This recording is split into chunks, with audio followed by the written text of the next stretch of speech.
The letter didn't even have her name spelled correctly. Evelyn Hart stood on the platform of the Millfield station, reading the same 4 lines for the third time, her eyes moving over the words like they might somehow rearrange themselves into something she could survive. The envelope had been waiting at the station agent's window. No stamp, no postmark, just her name written in the cramped, indifferent handwriting of a man who had never once lost sleep over what happened to other people. Miss Hart, the position has been filled. Do not present yourself at the Donnelly property. Your arrangement is terminated. R. Donnelly. That was it.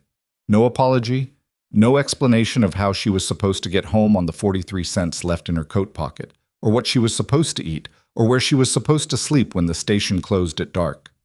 Richard Donnelly, who had written her 3 letters promising steady work as a household manager on his ranch outside Willow Ridge, had simply decided she was no longer necessary, probably before her train had even crossed the state line.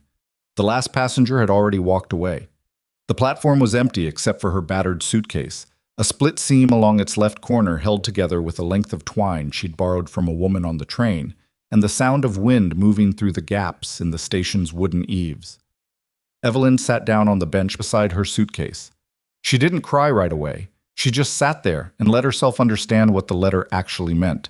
She had nowhere to go. Well, if you've ever arrived somewhere expecting a door to be open and found it bolted shut, subscribe to this channel before the next scene. Ring that bell.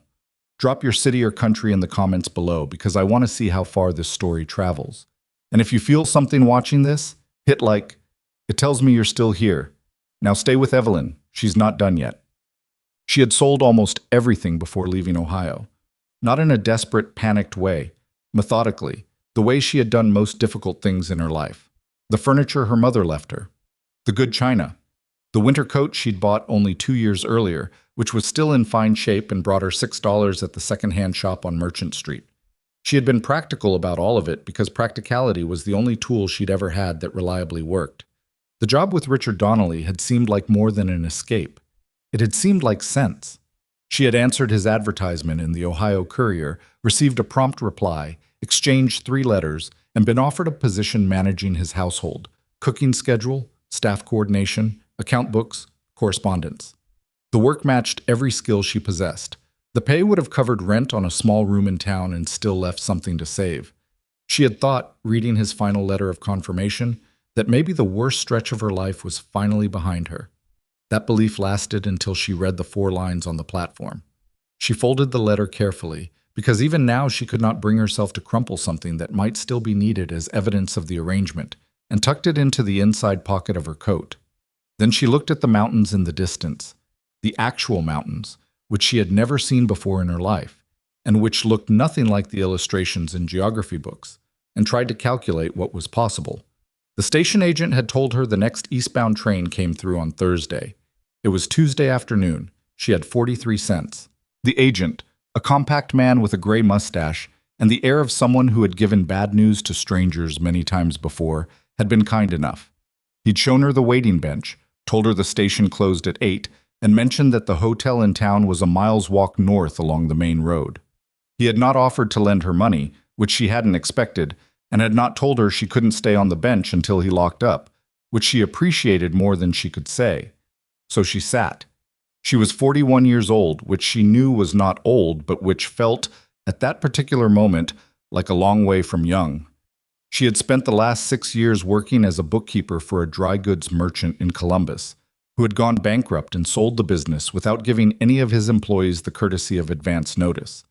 Before that, she had managed her father's farm during the final 3 years of his illness. Before that, she had been married, briefly, to a man whose name she no longer said out loud if she could help it. She was not a weak woman. She knew this about herself with the same calm certainty she knew which numbers didn't balance in a column and which did. But there was a particular kind of tired that had nothing to do with sleep, and she could feel it settling into her shoulders like bad weather moving in. She was staring at the mountains when she heard the small voice. "Are you waiting for somebody?" The girl was maybe 7 years old, possibly 8, small for whatever age she was, with dark hair cut practical and short and 2 very serious brown eyes that were currently fixed on Evelyn with the complete absence of social hesitation that very young children and very old people occasionally shared. She was standing about 4 feet away, holding a paper bag with both hands, and she had clearly walked over on purpose. Evelyn looked around. There was a wagon at the far end of the platform, a large dark horse standing in harness, and a man near the station agent's window with his back turned, apparently engaged with some kind of paperwork. "No," Evelyn said. "I'm not waiting for anybody." The girl considered this. Then why are you sitting here?" "I'm thinking." "About what?" Evelyn looked at her. The girl had a small smear of something, jam possibly, at the corner of her mouth, and she was completely unaware of it. "About what to do next," Evelyn said, because it was true, and because she didn't have the energy for a more complicated answer. The girl sat down on the bench beside her without being invited. She set the paper bag on her lap and looked out at the platform with the same expression Evelyn was wearing, as if she too were contemplating distant problems. "My papa says that when you don't know what to do next, you start with what you know for sure." "That's good advice." "I know." She said it matter-of-factly, without boasting. "I'm Rose. What's your name?" "Evelyn." "You have a suitcase," Rose observed. "I do." "Are you staying somewhere?" It was a simple enough question, the kind a child asked because they hadn't yet learned that some questions put the person being asked in an uncomfortable position. Evelyn looked at the suitcase, at its battered corners and the length of twine holding the seam together, and she said, "I haven't decided yet," which was more honest than most of the things she'd said out loud in recent weeks. The man at the window turned around then. I was somewhere in his mid-40s, broad-shouldered, wearing a canvas work coat that had been through several seasons of outdoor use. His face had the particular weathered quality that came from years of working in open sun and wind rather than from age alone. Not old exactly, but thoroughly lived in. He was carrying a receipt or some kind of document in one hand, and when he saw Rose sitting next to a stranger on the bench, he didn't alarm exactly, but his eyes went sharp and careful in the way a man's do when he's responsible for something he can't afford to lose. He walked over. "Rose," his voice was even, "I told you to stay with the wagon." "I did stay with the wagon, and then I walked over here." She delivered this without a trace of guilt. "Papa, this is Evelyn. She's thinking about what to do next." He looked at Evelyn. She looked back at him. There was a brief moment in which she could see him taking in all of it. The suitcase, the coat, the bench, the fact that she was sitting alone on a nearly empty platform in the late afternoon with no apparent purpose. "Caleb Dawson," he said. "Evelyn Hart."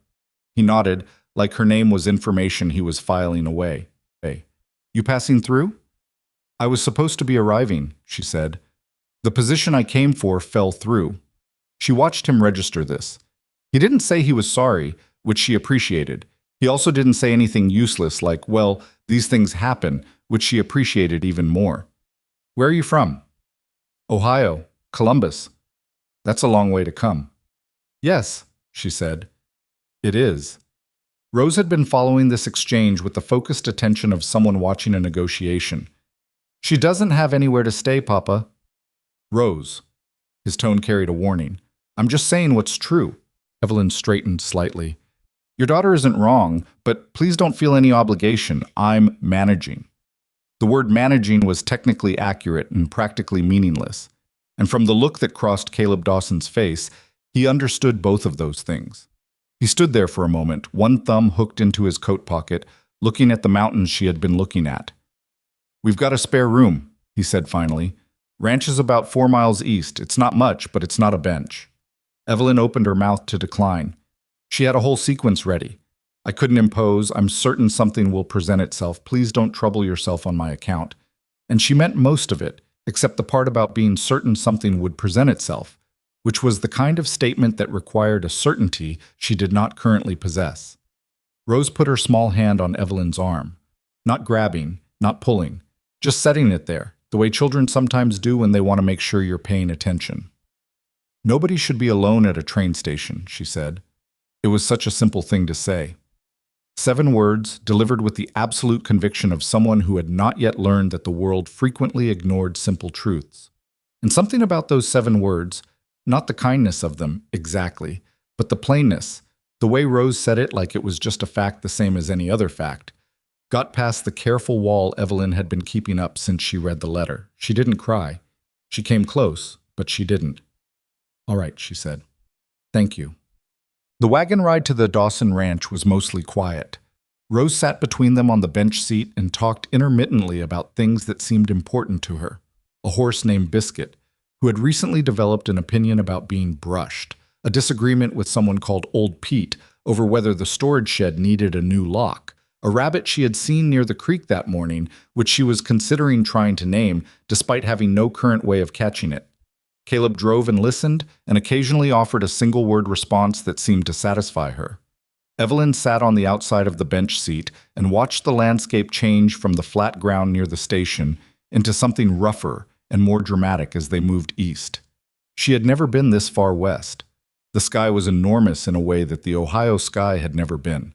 Not more beautiful, necessarily, just bigger, like someone had taken the usual sky and stretched it in every direction until the edges disappeared. She thought about the letter in her coat pocket.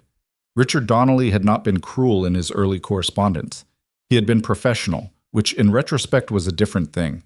He had described the position clearly, offered reasonable terms, and expressed what she had taken to be genuine interest in her qualifications. She had written back carefully, asking the right questions, making sure she understood what was expected. She had been thorough. It hadn't mattered. The position had been filled. That was what the letter said, and she had no reason to doubt it was true. She had probably been a backup candidate from the beginning, something Donnelly hadn't bothered to mention. And when his primary choice accepted, he'd sent her 4 lines without a return address or a cent for her trouble, and gone back to whatever it was wealthy ranchers did with their afternoons. She was not surprised by this. She was tired of not being surprised by it. "You do books?" Caleb said. She looked at him. He hadn't looked away from the road. "I'm sorry?" "You said you managed accounts at the Donnelly place. You do bookkeeping?" "Yes, 12 years, the last 6 professionally. But before that I managed my father's farm accounts during his illness. Ledgers, payroll, vendor accounts, correspondence." He nodded slowly. He was quiet for long enough that she thought the subject was closed. Then, "The ranch books are a mess." She waited. "I don't have a head for numbers," he said. "Never did. Pete handles the supply orders, and I do the payroll myself, but the rest of it is." He paused, searching for the word. "Approximate." "Approximate bookkeeping isn't really bookkeeping." "No," he agreed. "It isn't." Rose, who had apparently been listening with much more attention than her talk of rabbits suggested, looked up at Evelyn. "Does that mean you could fix them?" "It means I'm familiar with the problem," Evelyn said carefully. Caleb glanced at her just briefly. "We're not offering charity. You'd earn your room and board." She had been about to say she wasn't looking for charity, but something stopped her. The fact that he'd said it first, cleanly, without waiting for her to feel uncomfortable about it. Like he understood the difference between helping someone and making them feel small in the process.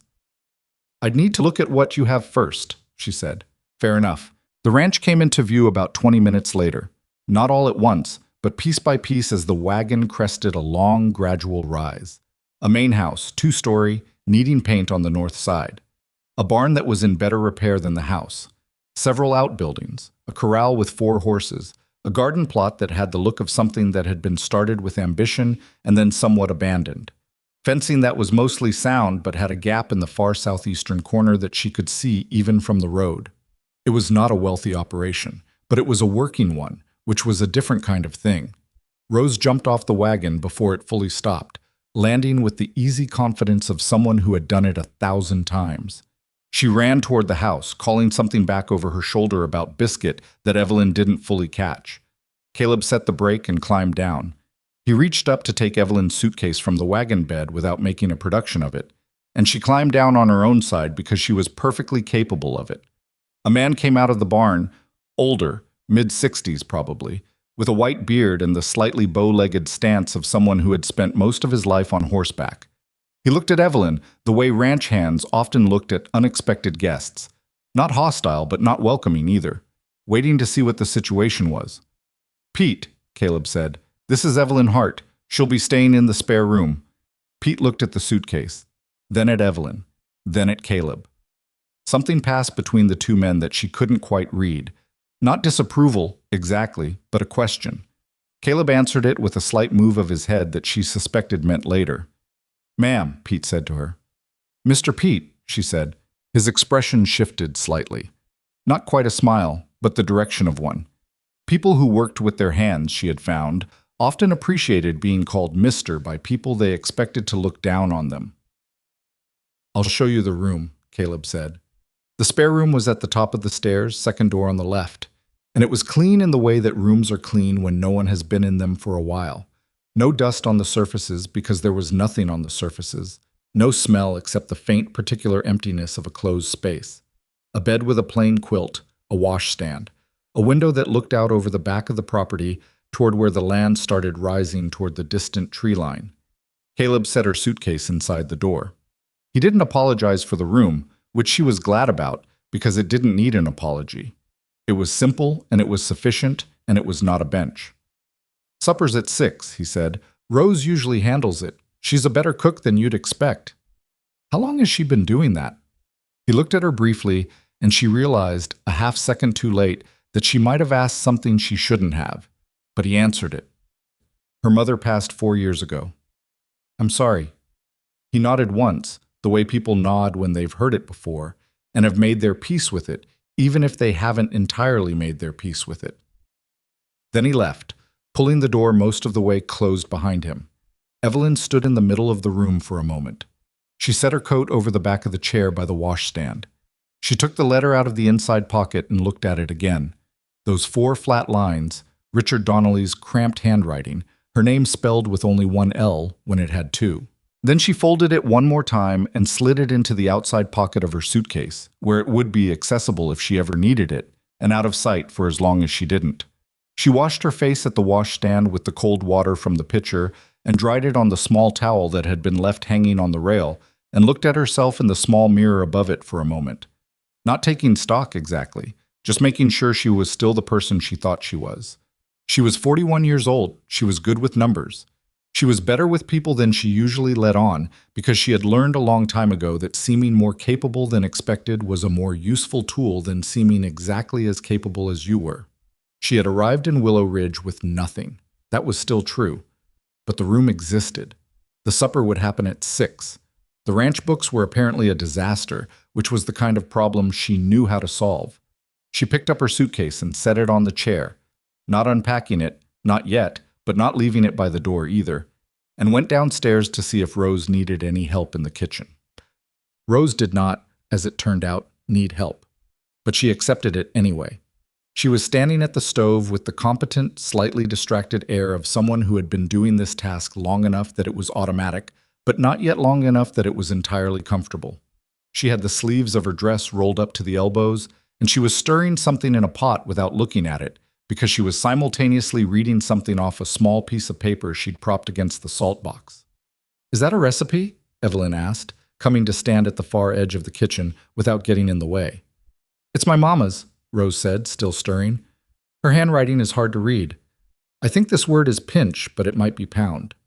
Evelyn came closer and looked at the paper. "Pinch," she said. "That's a P with a loop. If it were pound, the top would be closed." Rose considered this.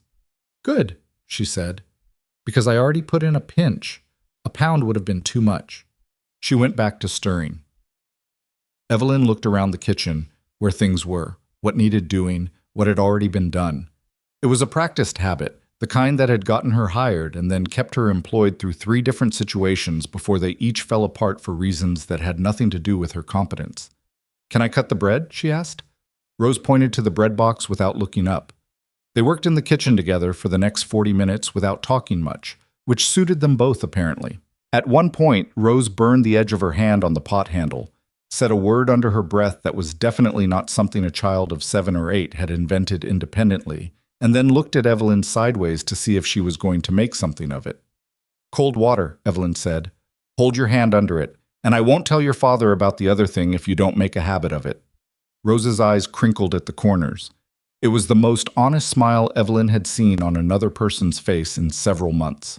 Supper was the 4 of them, Evelyn, Caleb, Rose, and Pete, who ate at the family table apparently as a matter of long-established habit, and not as any special accommodation. The food was simple and hot, and there was enough of it. Nobody said grace, which Evelyn noted without comment. Caleb ate with the efficiency of a man who had work waiting for him afterward. Pete asked Evelyn 2 questions about Ohio, one about the winters there, one about whether she'd seen much of the railroads coming through, and seemed satisfied with her answers. Rose ate more than seemed physically possible for someone her size, and then asked to be excused.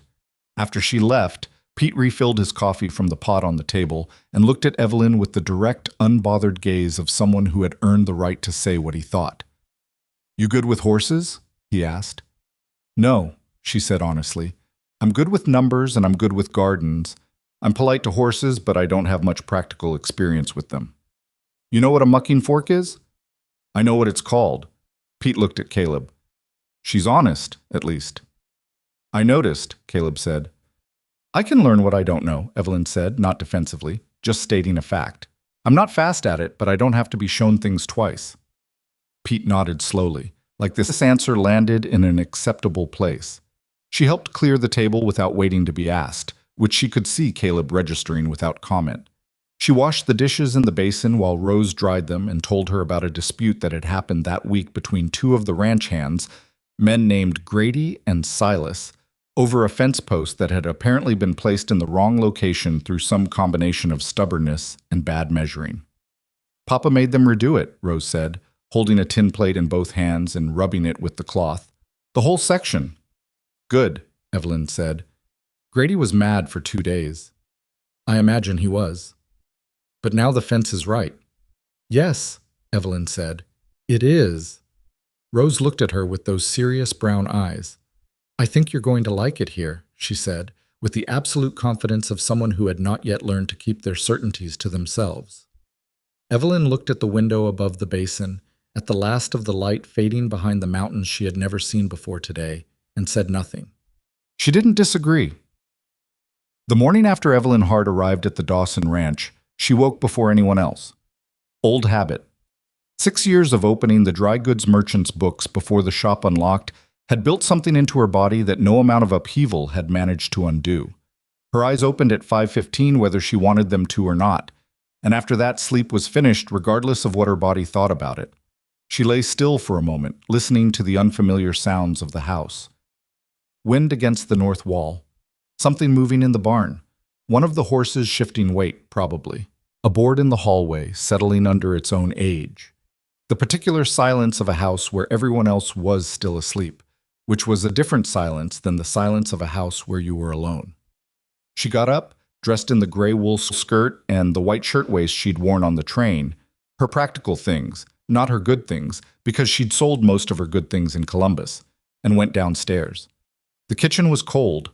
The wood stove had gone down to ash, and the air near the window had the sharp edge of mountain morning, which was a different kind of cold than Ohio morning, drier and thinner somehow. She found the wood box beside the stove and the matches on the shelf above it without having to look too hard. Kitchens were arranged according to a logic that didn't change much from one house to another, and she'd been reading kitchens since she was 9 years old. She had the fire going and the coffee pot filled and on the heat before she heard the sound on the stairs. It was Rose, in her nightgown and a pair of wool socks that were too large for her feet, coming down with the careful tread of someone trying not to make noise and not fully succeeding. She stopped on the second-to-last step when she saw Evelyn, and for just a moment her face did something complicated, not quite surprise, not quite relief, before it settled back into its usual expression of calm assessment. "You made coffee," she said. "I hope that's all right." Rose came the rest of the way down. "Papa is the one who makes it usually. He burns it." "This won't be burned." The girl pulled out a chair at the kitchen table and sat in it sideways, her legs hanging over the arm, in the way children sit when no adult has told them not to yet. She watched Evelyn move around the kitchen with the concentrated attention she'd shown on the bench at the station. Not rude, just thorough, like she was taking inventory. "Do you always wake up this early?" she asked. "Yes." "Why?" "Work habit." Evelyn set 2 cups on the table. "Do you drink coffee?" Rose wrinkled her nose. "It's bitter."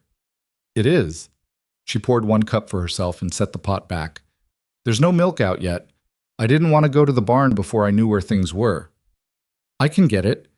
Rose unfolded herself from the chair with the elastic ease of someone whose bones hadn't yet decided to start complaining. "Biscuit is the nicest one. Don't look the brown one in the eye." "I'll keep that in mind."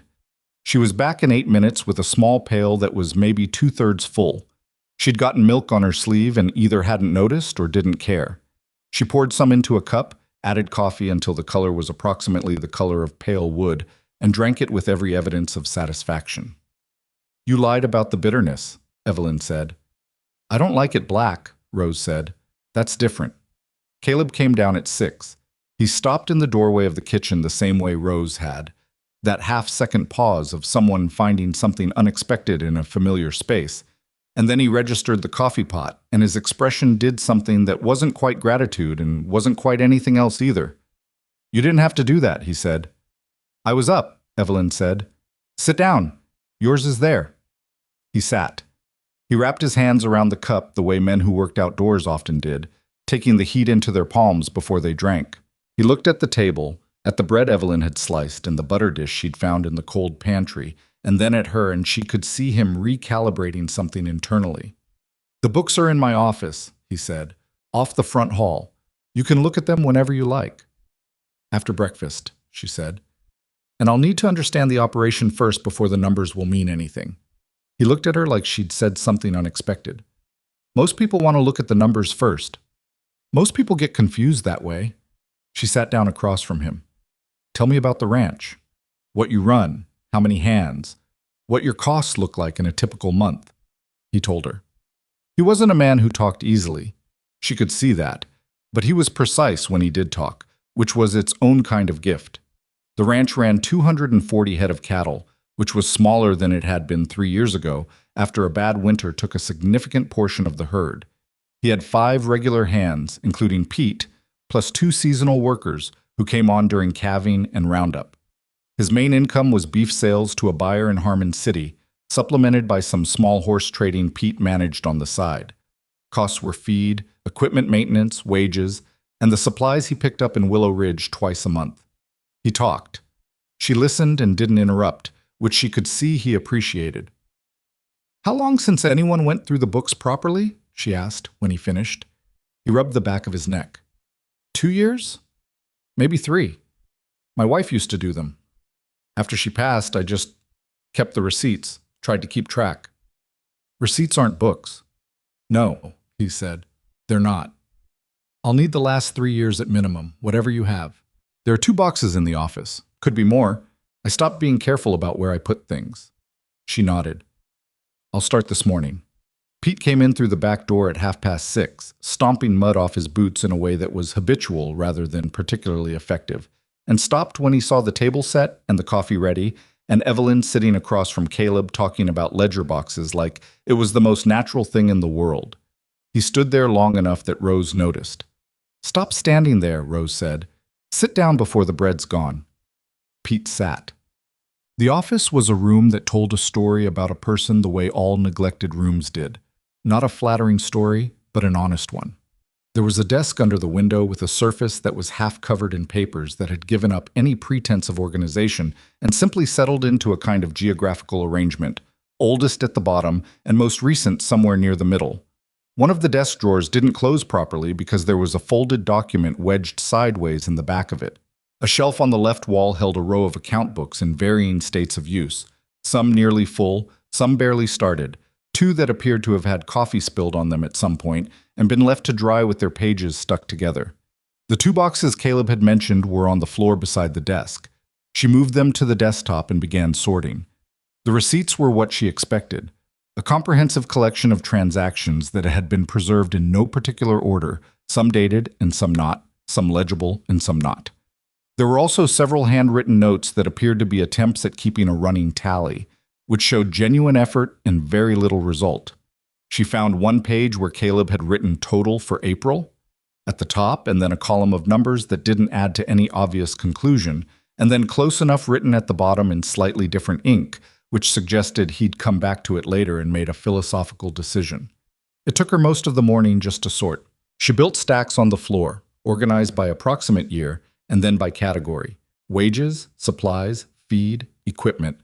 And by the time Rose knocked on the office door at noon with a plate of food, the room looked considerably worse than when she'd started, which was normal for this kind of work.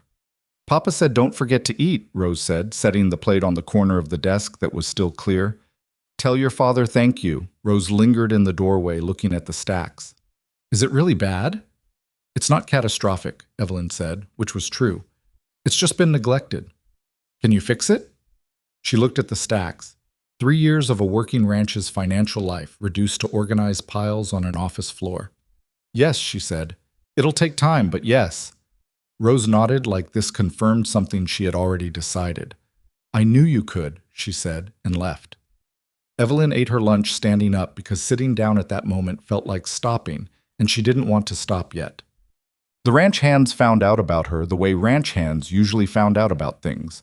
Through Pete, who told Grady, who told the others, and by the time the story made its way around it, had accumulated several details that Evelyn had no memory of mentioning. She encountered this directly on the third day, when she went out to the barn in the early afternoon to look at the equipment maintenance records Pete kept in a battered ledger on the tack room wall. 2 of the hands, Grady and a younger man named Walt, were in the middle of a conversation that went quiet in the particular way conversations go quiet when someone walks in that the speakers didn't expect.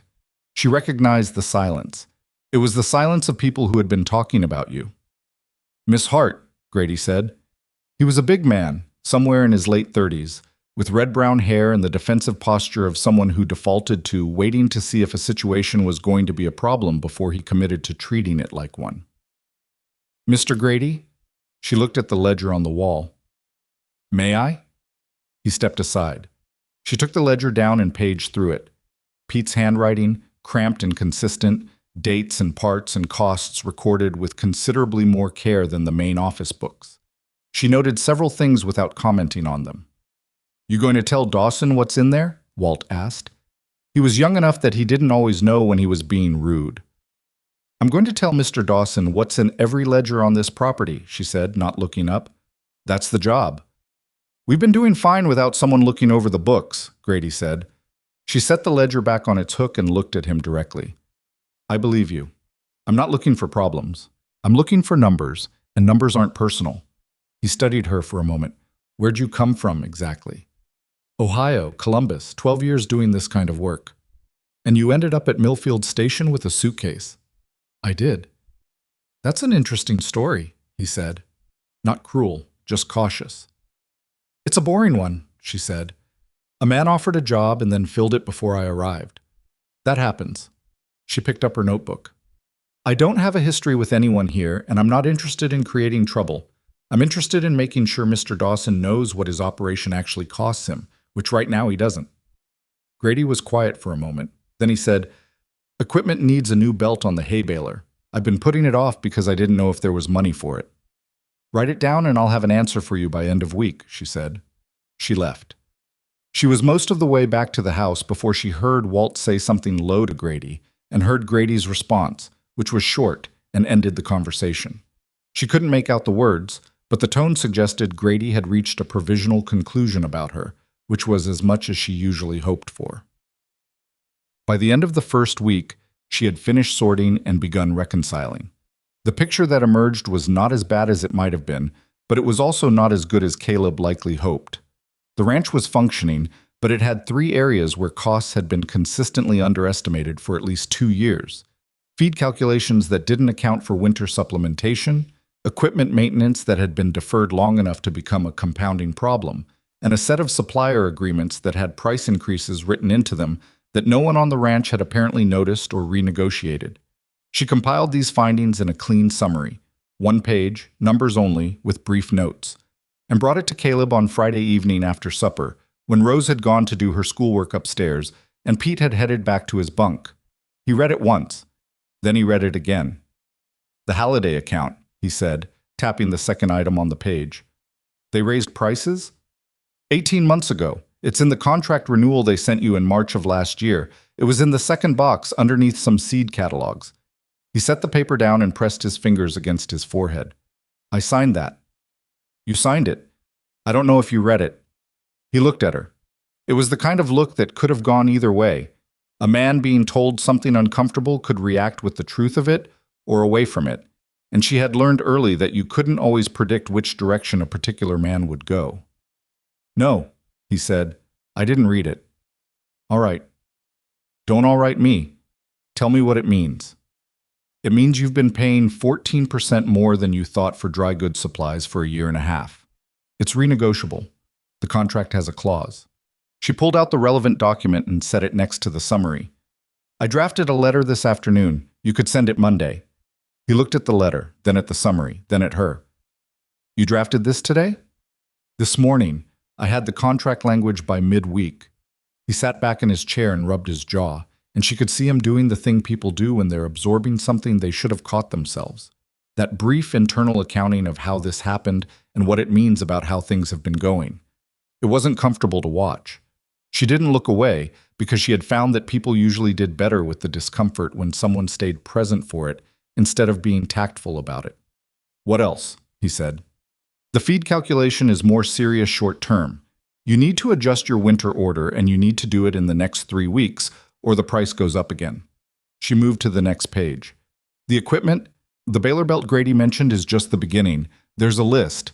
None of it is catastrophic individually, but if you defer it another season, it compounds. How much do I have to work with? She told him. He absorbed it. Can we cover the winter feed order and the equipment? If you send the holiday letter and they honor the renegotiation, yes, with about $60 left as a buffer. She paused. That's thin. This ranch has run thin before. I know. She gathered the papers into a neat stack. But now you'll know exactly how thin, which is different. He was quiet for a moment. Outside, the wind had picked up, pushing against the windows with the intermittent pressure that meant the temperature would drop overnight. Evelyn, he said. She looked up. This is more useful than I expected. He said it plainly without making it a compliment exactly, which made it feel more like one. Thank you. She nodded once and said goodnight and took the papers back to the office to file them properly, because filing was the part that people always skipped and then couldn't find things 6 months later. The garden was the other thing she started on, though not in any organized way at first. It happened because she was walking past it on the 8th day, a Saturday, the morning after the frost that had come through overnight, and she could see even from the path what the freeze had done to the kale that had been left unharvested along the eastern edge. Not killed it, necessarily. Kale could take a frost, but it needed to be checked, and someone needed to assess what was still usable before it turned. She went in through the gap in the low fence and started checking. It became pulling. Pulling became finding that the turnips in the southeast corner had been left too long and were beginning to go woody, which was a fixable problem if addressed today and an unfixable one if addressed next week. She was 2 rows deep into that problem when she heard the fence gate. Pete stood at the edge of the garden, watching her pull turnips with the expression of a man who had come to watch someone else work and found himself arriving at an opinion about it. Those were going to go, he said. They're close, she agreed, but there are maybe 20 pounds still usable if I get them in today. He was quiet for a moment. Then he came through the gate and crouched down at the next row. That row's better, he said, pointing. She planted later. She? Rose's mama, Eleanor. She always said the turnips needed to go in late or they'd peak too early. He moved to the row he'd indicated and started pulling without being asked or offering to. Eleanor put the whole garden in the spring before she got sick. Rose has been trying to keep it up. Evelyn looked at the garden differently after that, not just as a practical resource that had been underutilized, but as something a woman had designed with care and left behind. She noticed things she hadn't before. The deliberate placement of the taller plants to block the worst of the afternoon wind, the way the herb section had been positioned close to the back door for easy access, the perennial flowers along the north fence that would come back every year without being replanted. She knew what she was doing, Evelyn said. Yes, Pete said. She did. They worked without talking much for the better part of 2 hours, and at the end of it there were 23 pounds of turnips in the kitchen, and the kale had been cut back in the way that would encourage it to come again before the hard freeze and the dead material had been cleared from 3 rows that had been cluttered enough to be a problem. It wasn't glamorous work. Her hands were dirty to the wrists, and her skirt hem was ruined past laundering for anything but work, and she was aware that at some point between the turnips and the kale, she had stopped thinking about the letter in her coat pocket. That was the first time that happened. She noticed it the way you notice when a sound you stopped hearing a long time ago has finally gone. By the 3rd week, the rhythm of the ranch had absorbed her in the way that routines absorb people when they stop fighting them. She was up before 5:15 most mornings. Coffee. The books for 2 hours in the early morning before the household woke. Breakfast with Rose and Caleb, and sometimes Pete. The practical work of the day. More bookkeeping, correspondence, the garden, occasional help with whatever task needed an extra set of hands. Supper. Evenings that were quieter than she was used to and more restful than she expected. She made mistakes in the way a person makes mistakes in an unfamiliar environment. She misjudged the temperament of the brown horse, whose name she eventually learned was Copper, and got her coat sleeve ripped on the corral fence backing away from him. She burned a pan of biscuits because the ranch stove ran hotter than she'd accounted for.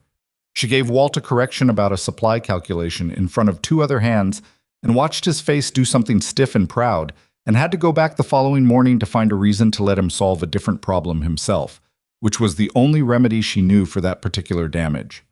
She did not apologize for the correction. She just didn't repeat the approach. Grady thawed in approximately the timeline she had predicted, 2 weeks and 3 days, measured from their conversation in the tack room to the morning he stopped in the office doorway and told her without being asked that the hay delivery was going to be 3 days late because the Miller Road had washed out in the rain, and that she should adjust the feed calculations accordingly. He said it and left, but the fact that he said it meant he had decided she was part of the operation rather than a temporary inconvenience, and that was worth more than a formal declaration of welcome. Rose, meanwhile, had simply decided at some point in the first week that Evelyn was a permanent feature of her life and organized her behavior accordingly. She came to the office in the late afternoon sometimes and did her schoolwork at the corner of the desk while Evelyn worked, and neither of them found this arrangement odd. She asked questions with the relentless, practical curiosity of a child who had been left largely to her own education for long stretches and therefore didn't know what questions weren't worth asking. "What's depreciation?" she asked one afternoon, looking at the word on the page Evelyn was working from. "When something loses value over time because it's being used up. The baler is worth less this year than it was new because it's been used and parts have worn. Does that happen to people?" Evelyn looked up. "What do you mean?" Rose chewed the end of her pencil. "My papa works really hard and he's more tired than he used to be. Is that depreciation?" "No," Evelyn said. "That's just being a person. People don't depreciate, they accumulate things." "Good things?" "Sometimes." She looked back at the ledger. "Sometimes just things." Rose thought about this. "My mama accumulated a garden," she said, "and me, and the recipe book. Those are good things." "Yes," Rose said, and went back to her schoolwork. It was the end of the 4th week when the thing happened that changed the texture of everything. She was in the kitchen before supper, working on the draft of a letter to the Halliday supplier. They had replied to Caleb's initial letter with a counteroffer that was better than the original terms but not as good as the contract language supported, and she was building a response that was polite but precise, when she heard the sound of a horse coming fast up the main track. Fast horses at dusk weren't necessarily unusual on a working ranch, but there was a quality to this one, urgency in the pace, no slowing as it entered the yard, that brought her to the window. The rider was young, not one of the ranch hands she recognized, and he pulled up at the front of the house and called out for Caleb before he'd fully dismounted. Caleb came out from the direction of the barn, and there was a short exchange she couldn't hear through the glass. She watched Caleb's face change.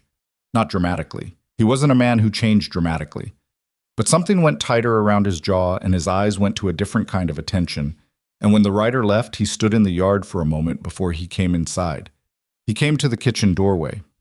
"That was Tom Aldrich's boy," he said, "from the next place east." "What happened?" "Nothing yet. He came in and poured himself a cup of coffee he didn't drink.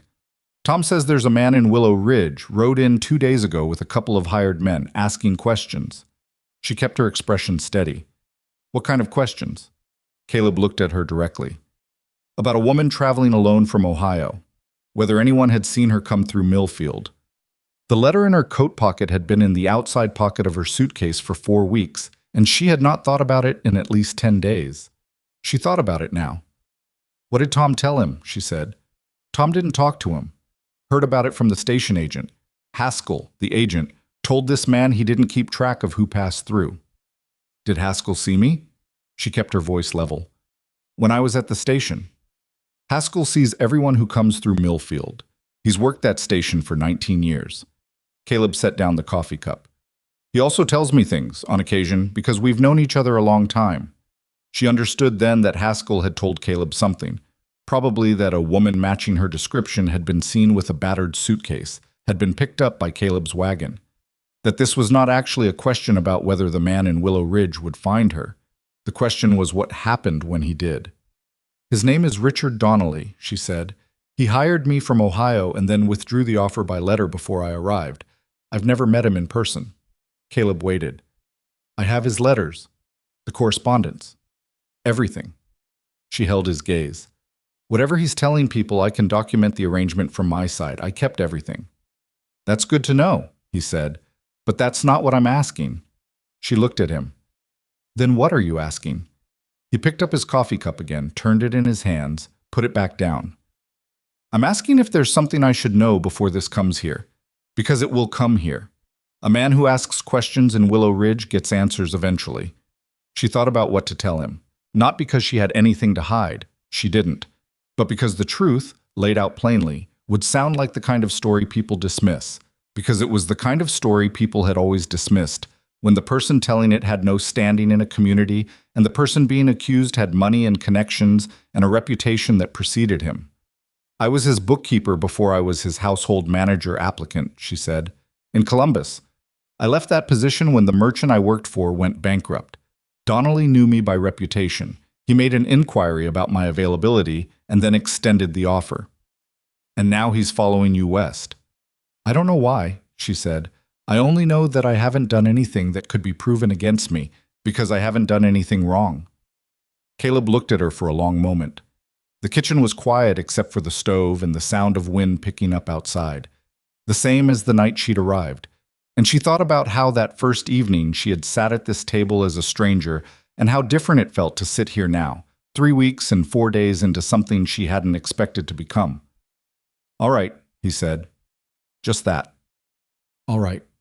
She didn't know exactly what it meant, whether it meant I believe you or we'll deal with it when it comes, or simply understood. But she recognized the same quality in it that she'd recognized the first time he said it, on the platform. The sense of a man not wasting words on things that hadn't happened yet. She picked up her letter draft and her pen and went back to the Halliday counteroffer, because the letter needed to go out Monday and the analysis was still half finished, and the problems that were in front of her were more manageable than the ones that were coming, and she had always found it easier to work than to wait. Rose came downstairs 20 minutes later and started supper without being asked, and the smell of it filled the kitchen slowly, and somewhere outside one of the horses made a sound in the early dark, and Evelyn sat at the kitchen table in a house that didn't belong to her and worked on a letter for a ranch she had no legal claim to, and tried not to think about the man in Willow Ridge who had come a very long way for a reason she was not yet certain she fully understood. She kept her pen moving. That was all she could do. Richard Donnelly arrived in Willow Ridge on a Thursday morning, which Evelyn knew, because Haskell, the station agent, sent word through Tom Aldrich's boy again. And Tom Aldrich's boy arrived at the ranch before breakfast, with the particular breathless energy of someone who understood that the message mattered without fully understanding why. Caleb read the note at the kitchen table while his coffee went cold. Rose watched him from across the table with the stillness of a child who has learned that the time to ask questions is not always the moment they occur to her. Evelyn stood at the stove and did not turn around until she heard him set the paper down. He's at the hotel, Caleb said. Brought 2 men with him. Haskell says they're not ranch hands. Deputies, she said, or men paid to look like them. You've seen this before? She turned from the stove. Donnelly is a man who carries documentation everywhere he goes. He believes in the appearance of legality. If he came this far, he came with papers. Caleb folded the note and put it in his shirt pocket. What kind of papers? She had been thinking about this since the night he'd told her about the questions in Willow Ridge, lying awake in the spare room listening to the wind and working through what she knew about Richard Donnelly in the methodical way she worked through everything that frightened her, not to make the fear smaller, but to make the problem clearer. He had a theft at his Columbus office 8 months ago, she said. I know about it because I was still working for the Garfield merchant at the time, and Donnelly's office was 2 blocks from ours. The amount was significant, something near $4,000 drawn out of a business account over 3 months in small increments. Caleb was very still. The man responsible was his own accounts manager, a man named Ferris. But Ferris disappeared before anyone could prove it, and Donnelly needed someone to name. She sat down at the table. I had done consulting work for Donnelly's office the previous year. I had access to those accounts. I knew the structure of them. "He's going to say you took it," Caleb said. It wasn't a question. "He's been saying it in Columbus for 8 months. That's why the merchant I worked for went bankrupt. Donnelly made sure no one in the city would do business with him once the rumor attached itself to me." She kept her voice even because the alternative was not useful. I couldn't fight it there. I had no standing, no money for a lawyer, and every door I tried to open had Donnelly's name against it. The job offer from him was, I thought it was strange, but the terms were legitimate and I needed the distance. I thought if I came west, I could start over somewhere he didn't have influence. And instead he followed you. Yes. She looked at her hands on the table. I underestimated how much he needed someone to be guilty. Rose, who had been sitting perfectly still through all of this, said, "But you didn't take anything." "No." "Then he's lying." "Yes." Rose absorbed this with the same focused expression she brought to hard arithmetic problems. "Can we prove he's lying?"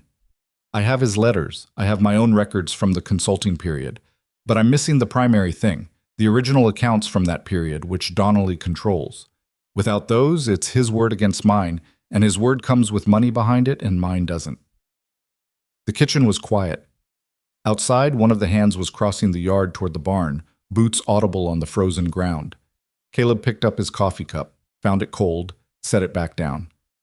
"When he comes here, he will come here," she said. "You know that." "Yes." He met her eyes. "When he comes here, I need to know what you want me to do." She had not expected that question. Not because it wasn't reasonable, it was entirely reasonable, but because in her experience, people in Caleb Dawson's position asked a different question. They asked what Donnelly wanted. They asked what the easiest resolution was. They asked, in various careful ways, whether it might not be simpler for everyone if she moved along. "I don't want you to put yourself in a difficult position on my account," she said carefully. "I didn't ask what you didn't want." His voice was even but direct. "I asked what you wanted." She looked at him for a moment. "I want the truth to matter," she said. "I know it doesn't always, but I want it to matter." He nodded once. "All right." Donnelly came to the ranch on Saturday. She knew he was coming from the sound of the horses on the track. 3 of them, moving at a deliberate, unhurried pace that said they were not working horses covering ground, but men making a point about arrival. She was in the office when she heard them, and she stayed in the office because leaving it would have looked like running, and she was not going to run. She heard Caleb's boots on the porch boards, heard the horses stop, heard a voice she did not recognize, not Donnelly's, someone else, one of his men, say something she couldn't make out. Then Caleb's voice, lower, not carrying. Then a different voice. She knew it immediately, though she had never heard it except in her imagination built from his letters. Richard Donnelly had the voice of a man who had been told he was persuasive so many times that he had forgotten what persuasion actually required. It was smooth in the way that water is smooth on the surface while moving fast underneath, confident without being loud. The voice of someone who was accustomed to rooms rearranging themselves around him when he entered. She stayed at the desk. She picked up a pen. The front door opened. Caleb's voice in the hallway, and then the office door, which she had left ajar, was pushed fully open. Richard Donnelly was a compact man in his mid-50s, well-dressed in the particular way of city money transported to a frontier context. Quality coat, clean boots that had been polished this morning, a hat that probably cost more than a month of anyone on this ranch's wages. He had a broad, pleasant face that would have been easy to trust if you didn't look at his eyes, which were the flat, assessing kind that calculated rooms rather than reading them. He looked at Evelyn at the desk, and something happened in his expression that she catalogued carefully. Not surprise, because he had known she was here. Something else. Something that looked almost like relief, which told her more about the situation than anything he was about to say. "Miss Hart," he said. She did not stand up. "Mr. Donnelly." He came into the office 2 steps. One of his men, large, quiet, wearing a badge that she suspected had been purchased rather than issued, stayed in the doorway.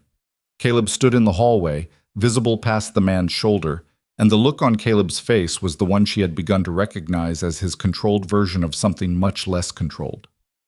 "I've been looking for you," Donnelly said. "I'm aware," she said. "I understand you've been asking questions in town. There's a serious matter that needs to be resolved."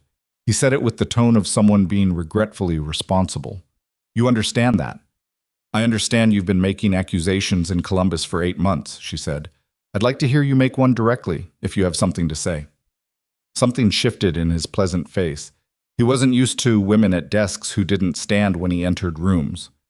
"There was a significant amount of money removed from my business accounts during the period of your consulting engagement. The records you control indicate," she said.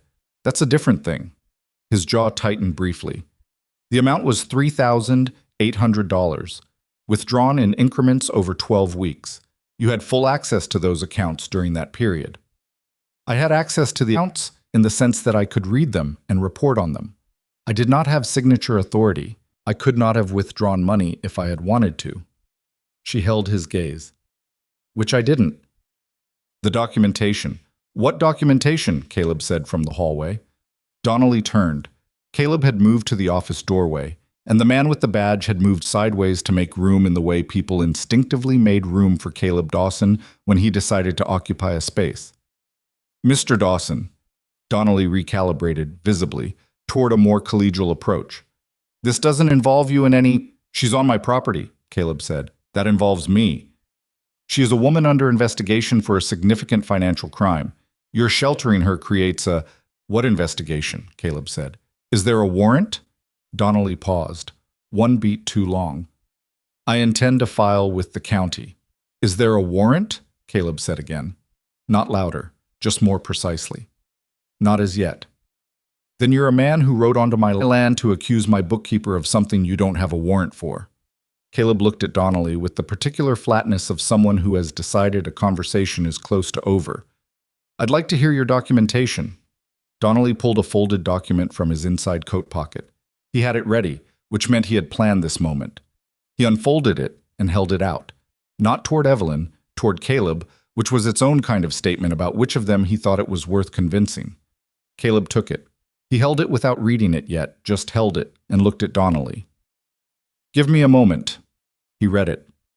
Evelyn watched his face while he did. He was not a fast reader, not because he was slow, but because he read the way he did most things, carefully and completely, and she found herself holding her breath in a way she hadn't anticipated. He handed it back. "This is a statement from your accountant," he said, "saying money is missing. It doesn't say she took it." "The implication—" "A document says what it says," Caleb said. "The implication doesn't live in the paper." Donnelly's pleasant face had developed an edge. She could see him making the assessment of Caleb that men like Donnelly made of frontier ranchers. Not quite dismissal, but close. A man with dirt on his boots and a 4-year-old coat and no formal education, therefore a man to be managed rather than engaged. That assessment, she knew, was a serious mistake. "Mr. Dawson," Donnelly said with the particular patience of a man deciding to be generous, "I understand you may feel some obligation to this woman. She's been in your household, but I assure you the situation is—" "I'm not a man who needs assurance from someone he's just met," Caleb said. "If you have legal documentation, bring it to the county sheriff and let the process work. Until you have something that requires me to act, I'm asking you to leave my property." Donnelly stood very still for a moment. The man in the doorway shifted. Caleb looked at him, and the looking was enough. "This isn't finished," Donnelly said to Evelyn. "I know," she said. He left. She heard the horses on the track going back toward the road, and she sat at the desk and waited until she couldn't hear them anymore. Then she set down the pen she'd been gripping hard enough to leave an impression in her fingers. Caleb stayed in the doorway. "He's going to the county sheriff," she said. "Probably." "Sheriff Briggs in Harmon City. Do you know him?" "Some." "What kind of man is he?" Caleb thought about this with the honesty he brought to most questions. "Fair, mostly, but he doesn't like complications. A man with money and a story is not a complication to a sheriff. He's a resolution." She looked at the desk, at the files she'd been building over the past month. "I need to think about what I actually have." "You have time," Caleb said. "Harmon City is 2 hours' ride. He'll need a day at minimum to make his case there. A day, she repeated. Maybe two. She nodded. She picked up the pen again, not to write, just to have something in her hand, and she looked at the ledgers on the shelf and thought about what she knew and what she could prove, and the considerable distance between those two things. The news moved through Willow Ridge the way all news moved through small frontier towns, faster than it should have been possible, and with more detail than anyone could have strictly witnessed.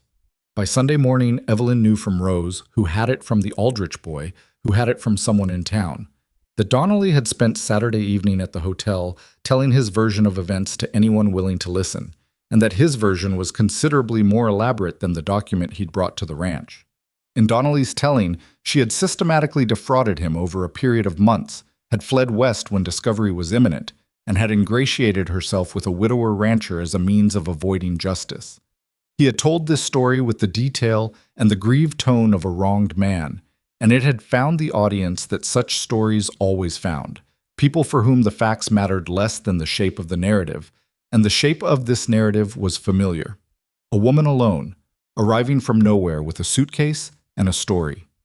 A respectable man who had come a long way to set things right. The first person from Willow Ridge to visit the ranch on Sunday was Margaret Hollis, who ran the general store and was therefore the person through whom most of the town's social information flowed in both directions. She was a sharp, practical woman in her 60s who had been friendly enough to Caleb in the way people were friendly with their primary local supplier, and she came on the pretense of delivering a supply order that she had never in 15 years of doing business delivered personally before.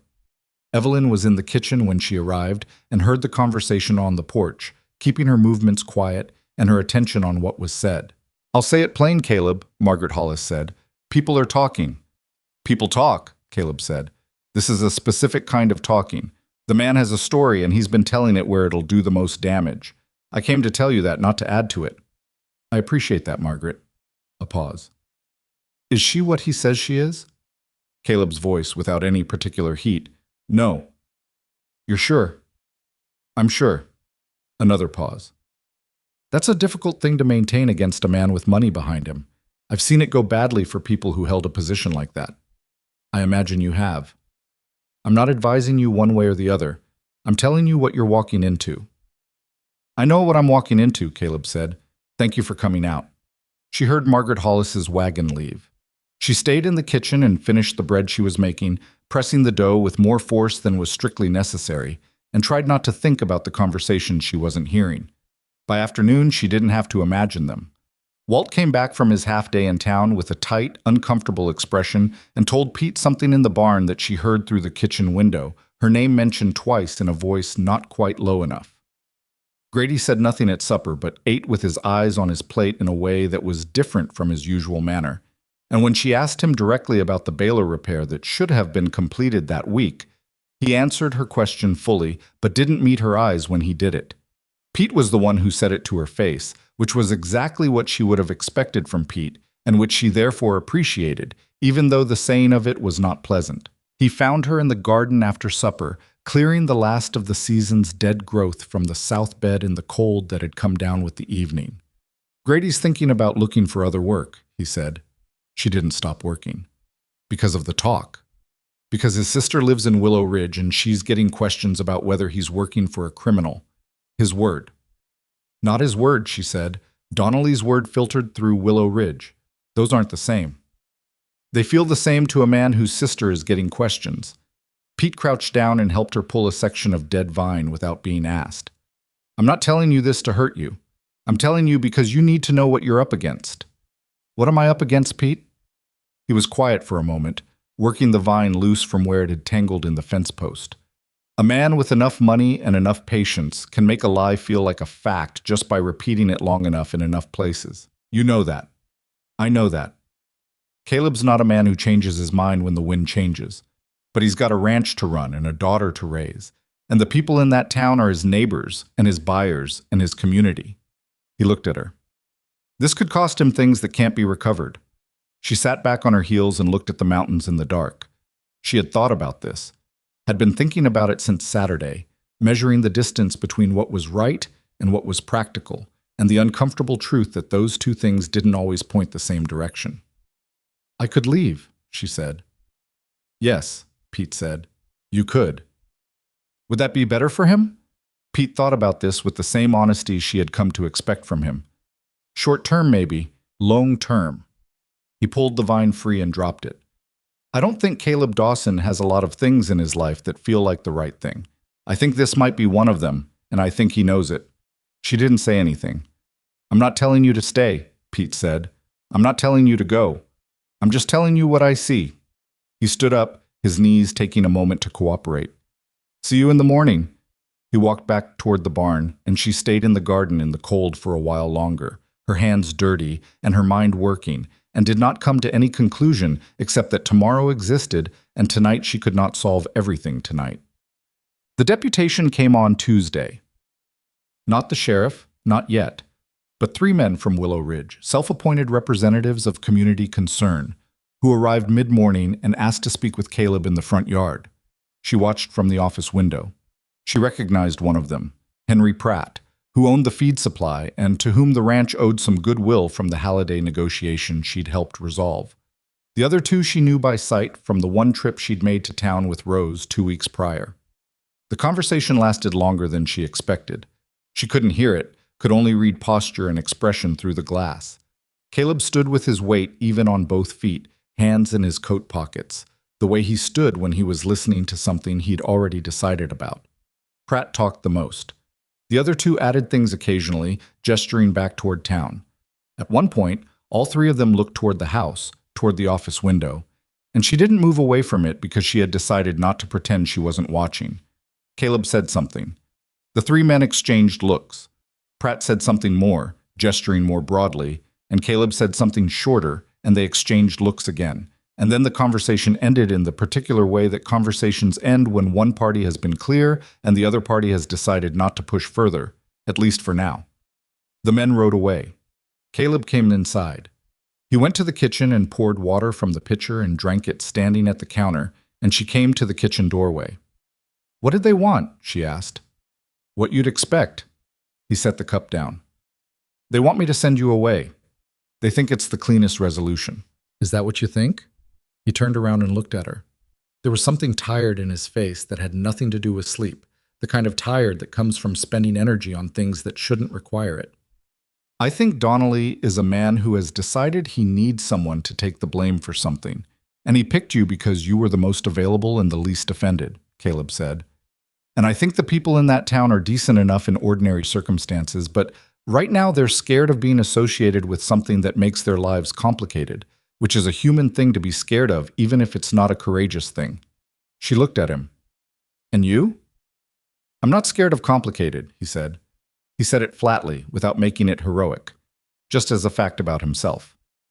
I also think that if I send you away, Rose will not forgive me for it, and she will be right not to.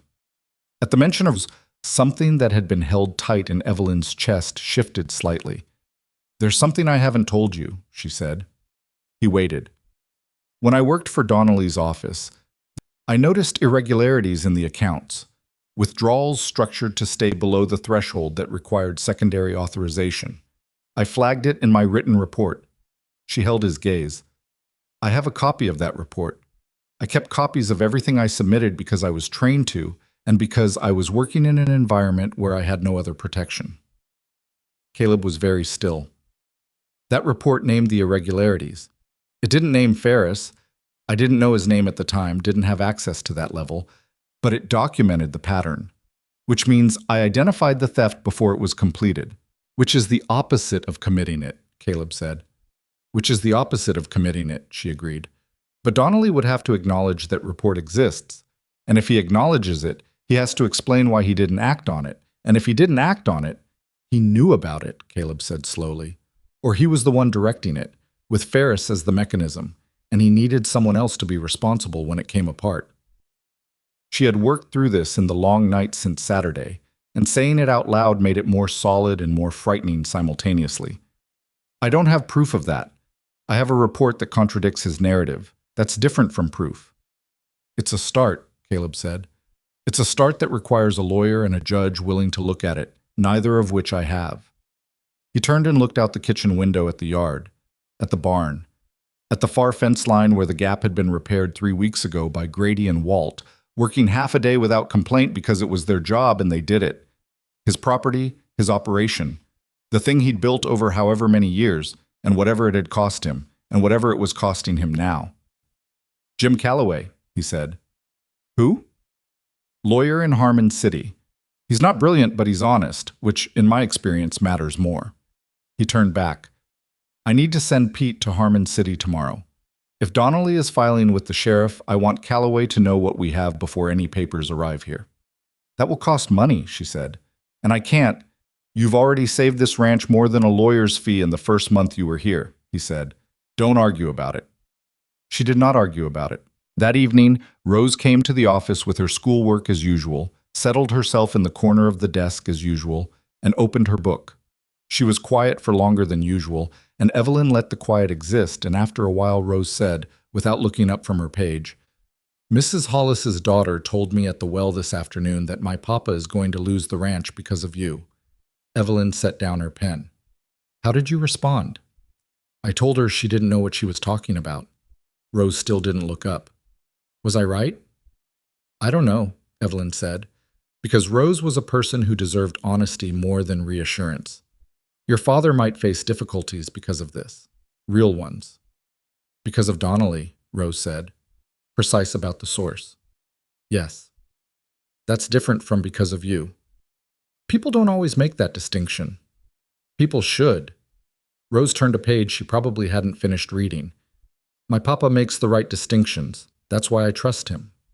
Evelyn looked at this 7-year-old girl, or 8-year-old girl, with her mother's recipe book and her serious brown eyes and her absolute uncomplicated certainty about her father, and felt something that had no clean name. Not quite grief, not quite gratitude, somewhere in between, in the territory of things that mattered precisely because they were fragile. Your papa is a good man, she said. Yes, Rose said. I know. She went back to her book, and Evelyn went back to her work, and the office was quiet except for the wind and the sound of two people who had both found, in their different ways, that this place had become something they were not ready to lose. Sheriff Briggs arrived on Thursday morning. He was a large, deliberate man in his 50s, with a gray mustache and the unhurried quality of someone who had been in difficult situations often enough to understand that urgency usually made them worse. He came alone, which was either a good sign or a calculation, and he came to the front door and knocked, rather than riding in hard, which Evelyn took to mean he had not yet made up his mind. Caleb had brought him into the front room. Evelyn came from the office when Caleb called her name, and she came in and stood and did not sit until the sheriff indicated the chair, which he did with a brief nod, and she sat. Donnelly was not with him. She had expected Donnelly to be with him. Miss Hart, Briggs said, I've received a formal complaint from a Richard Donnelly of Columbus, Ohio, regarding theft of business funds. I'm here to understand the situation before I make any determination. That's fair, she said. Tell me your account. She told him. She told it the same way she had told it to Caleb, clearly, in order, without embellishment, and without minimizing. She told him about the consulting work, about the irregularities she'd flagged, about the report she had submitted and still had. She told him about the job offer, the letters, the 4 lines at the station. She told him about Donnelly's reputation in Columbus, which she described factually, and about Ferris, whose name she now knew from her own recollection, and from one detail Pete had turned up in Harmon City through Calloway's contacts. Briggs listened without interrupting. He was not an easy man to read, which she respected because easy-to-read men in positions of authority were usually men who had already decided. When she finished, he said, You have this report. Yes, in the office. I'll get it. She got it. The original copy she'd made the day she submitted the final document to Donnelly's accounts office, dated in her own hand, with the irregularities listed specifically and her signature at the bottom. Briggs read it. He read it the way Caleb had read Donnelly's document, completely, not skimming. He set it on his knee. This is dated, he said, 4 months before Donnelly reported the theft. Yes. He's not mentioned this document in his complaint. No, she said. I don't imagine he has. Briggs looked at Caleb, then back at Evelyn. Something in his expression had changed. Not softer exactly, but reconfigured. The face of a man who had come prepared for one kind of problem and found a different kind. "I'll need to keep this," he said, holding up the report.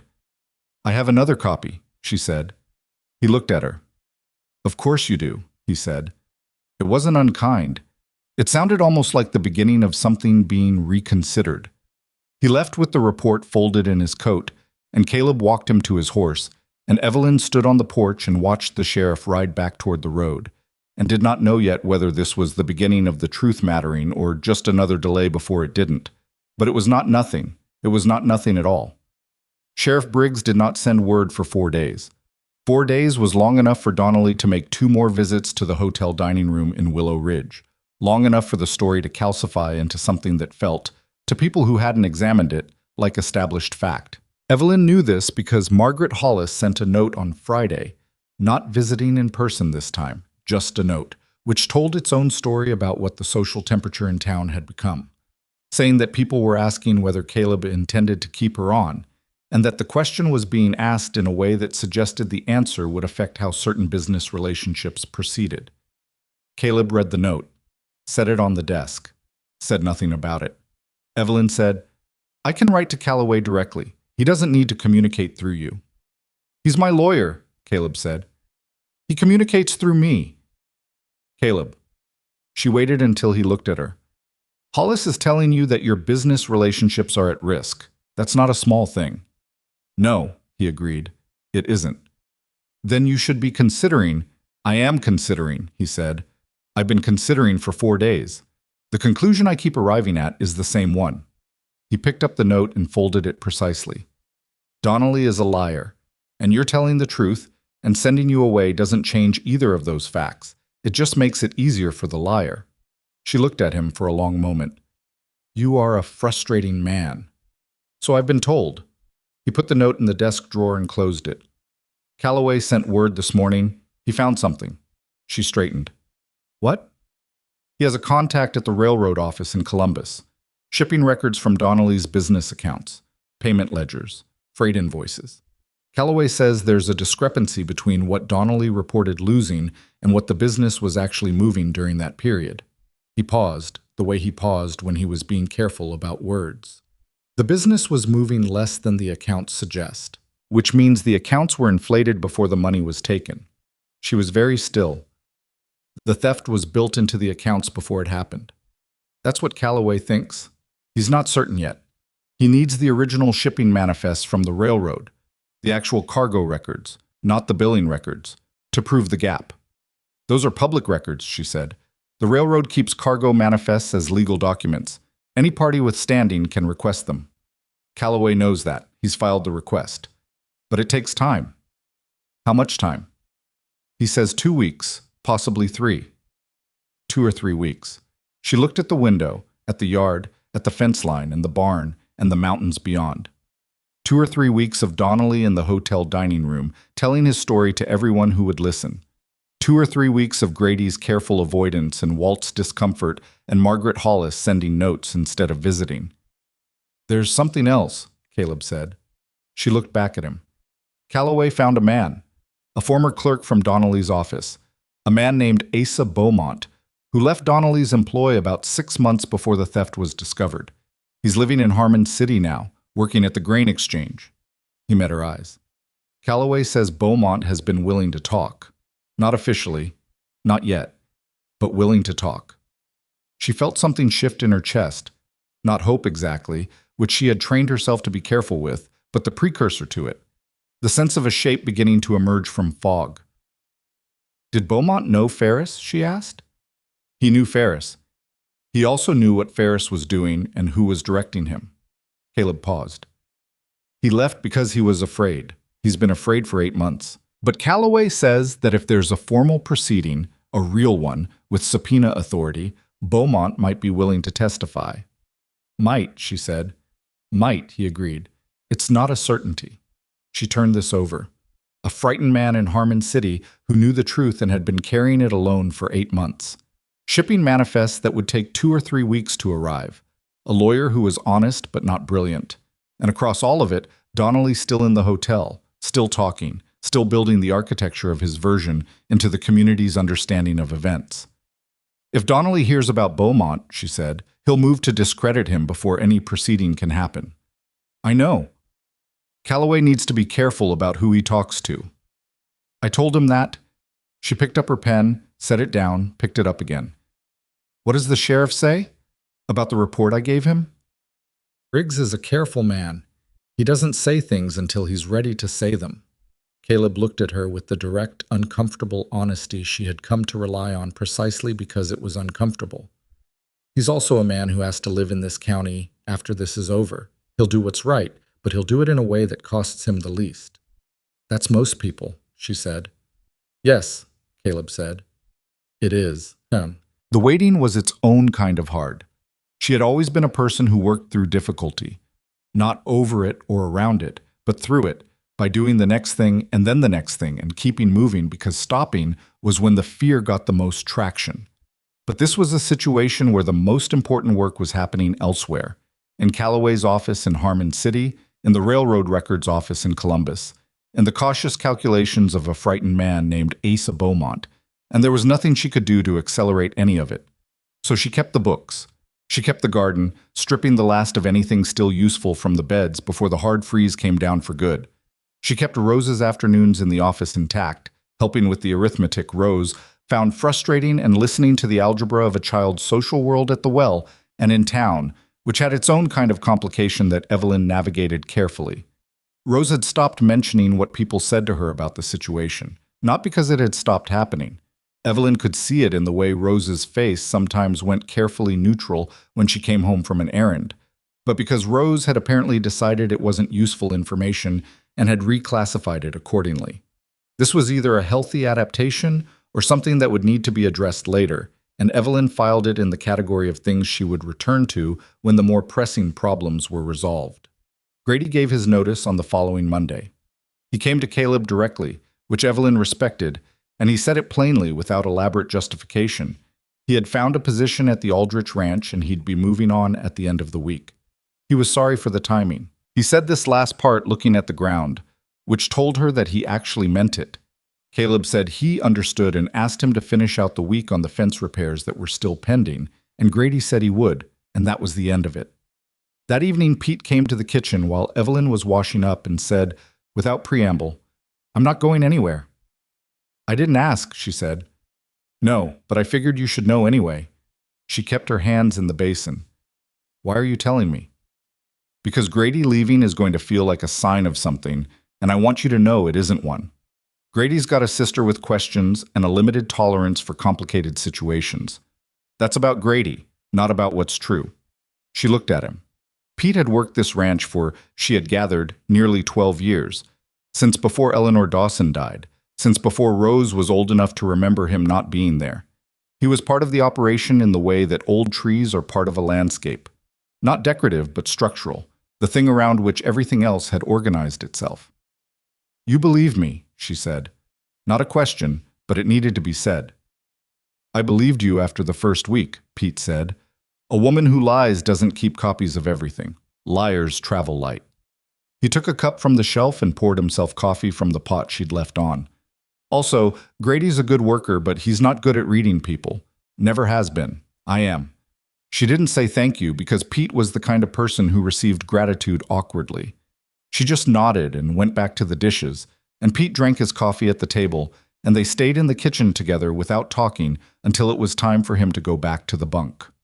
Calloway came to the ranch himself on the 10th day after Briggs's visit, riding in just before noon with the particular tension of a man who has been holding information and is ready to deliver it. He was younger than she expected, mid-30s, slight, with the careful eyes of someone who had learned to listen well to compensate for not being the largest presence in a room. He shook her hand when Caleb introduced them, which not all men did, and he looked at her with the direct, assessing attention of a professional rather than the more complicated attention she had been receiving from most people lately. They sat in the front room, Caleb, Evelyn, Calloway, and Pete, who was included without anyone specifically discussing whether to include him. "The railroad manifests arrived early," Calloway said. "I called in a favor from the records clerk, which I'm not going to describe in detail." He pulled a folder from his bag. The Donnelly Freight and Supply Company ran an average of $640 per month in cargo billing during the period in question. The shipping manifests, the actual cargo records, show an average of $510 per month in goods moved. $130 a month unaccounted for, Evelyn said. Over 14 months, Calloway said, which is $1,820 in billing that doesn't match cargo. The accounts were padded before the money was taken, Caleb said. Consistently and systematically padded, yes. The structure suggests someone who understood the accounts thoroughly, not someone who dipped in opportunistically. Calloway looked at Evelyn. Your report flagged billing irregularities. These manifests confirm the irregularities were real and predate your involvement by at least 8 months. Donnelly would have known about the padding, she said. He signed the billing invoices. I verified that in the original accounts. He signed every invoice, Calloway confirmed. His signature, consistently, for 14 months of inflated billing. The room was quiet for a moment. Pete set down his coffee cup with a deliberate care that was louder than nothing. That's not the same as proving he directed the theft, Caleb said. No, Calloway agreed. It proves he signed fraudulent invoices for over a year. It proves the theft was built into the accounts before it was executed. It proves that Evelyn's report identified the irregularity and that Donnelly took no action on it. He paused. Combined with Beaumont's testimony, if Beaumont testifies, it builds a picture that is very difficult to reconcile with the story Donnelly has been telling. Has Beaumont agreed to testify? Evelyn asked. Calloway's expression shifted slightly. He's agreed to provide a written statement to Sheriff Briggs. He's not yet willing to testify in open proceeding. He's afraid of Donnelly's resources.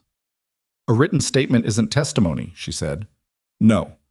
But it's enough for Briggs to open a formal investigation, and a formal investigation changes the legal landscape considerably. Donnelly can't maintain a private complaint once the sheriff is conducting an official inquiry. It becomes a matter of record, and Donnelly's own accounts become subject to examination. She understood then what Calloway was building.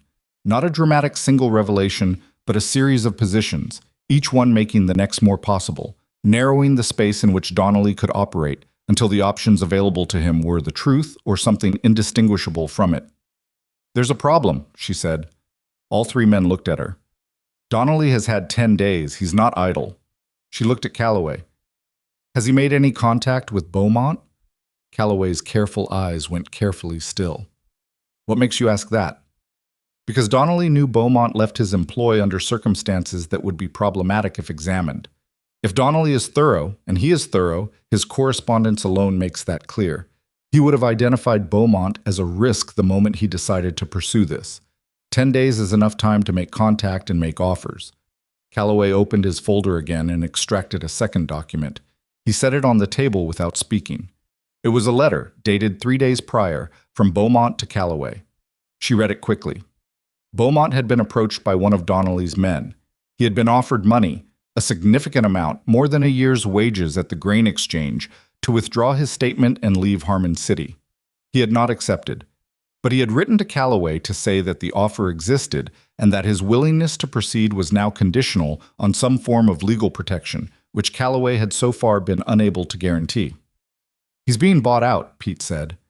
An attempt, Calloway said. He hasn't accepted. But the fact that the approach was made means Donnelly knows about Beaumont, which means Donnelly knows the manifests are at risk, Evelyn said. He knows the freight records contradict his account. Otherwise, Beaumont isn't a threat worth buying. She looked at Calloway. He's going to move. He's going to accelerate whatever he's building with the sheriff before the investigation can formally open. Calloway nodded. I believe that's correct. How long do we have? Days, not weeks, Caleb said very quietly. Then what do we do in the days we have? What they did was go to Willow Ridge, not with lawyers or documents or any formal apparatus. Caleb simply went to town the following morning, as he did twice a month for supplies, and Evelyn went with him, which was unusual enough that Pete raised an eyebrow when he saw her climbing into the wagon. You don't need to be there, Caleb said, in the wagon, on the road to town. I know, she said. That's why I'm going. He glanced at her sideways. You want to explain that? Donnelly's advantage is that I'm invisible, she said. I'm a rumor, a story he's been telling. People here have heard his version, and they haven't seen me. A story about someone you've never looked at is easier to believe than a story about someone sitting across the room from you. She kept her eyes on the road ahead. I'm going to be in the room. He was quiet for a moment. Margaret Hollis's store. If she'll let us in. She'll let us in, he said. She's a practical woman. She doesn't want this to go wrong any more than we do. Margaret Hollis did let them in. She let them in with the slightly wary expression of someone who has agreed to something without being entirely sure of the terms. And she stayed behind the counter while Evelyn stood in her store and Caleb leaned against the far wall in the way he leaned against things, casually, but positioned to see the room. And they waited. People came in for supplies, as they always did on weekday mornings. Some of them stopped when they saw Evelyn. Some of them nodded briefly and went about their business with eyes that tracked carefully without appearing to. One woman, she was introduced as Clara Briggs, the sheriff's wife, which Evelyn had not expected, came in for thread and stood at the counter and said, to no one in particular, "I hear you're a bookkeeper, Miss Hart." "Yes," Evelyn said. "My sister's husband had a bookkeeper in Kansas City who ran off with 2 months' receipts," Clara Briggs said, examining thread colors with concentration. "Terrible business." "I imagine it was," Evelyn said. Of course, she'd been taking small amounts for nearly a year before anyone noticed. Very systematic. Clara Briggs selected a spool. People who are actually stealing tend to be very careful about not being noticed. People who aren't tend to document everything obsessively because they're worried about being accused. She set the thread on the counter and looked at Evelyn directly for the first time. "I've been married to a careful man for 22 years. I notice things." She paid for her thread and left.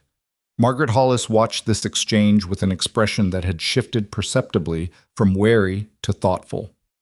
"She came in here on purpose," Hollis said.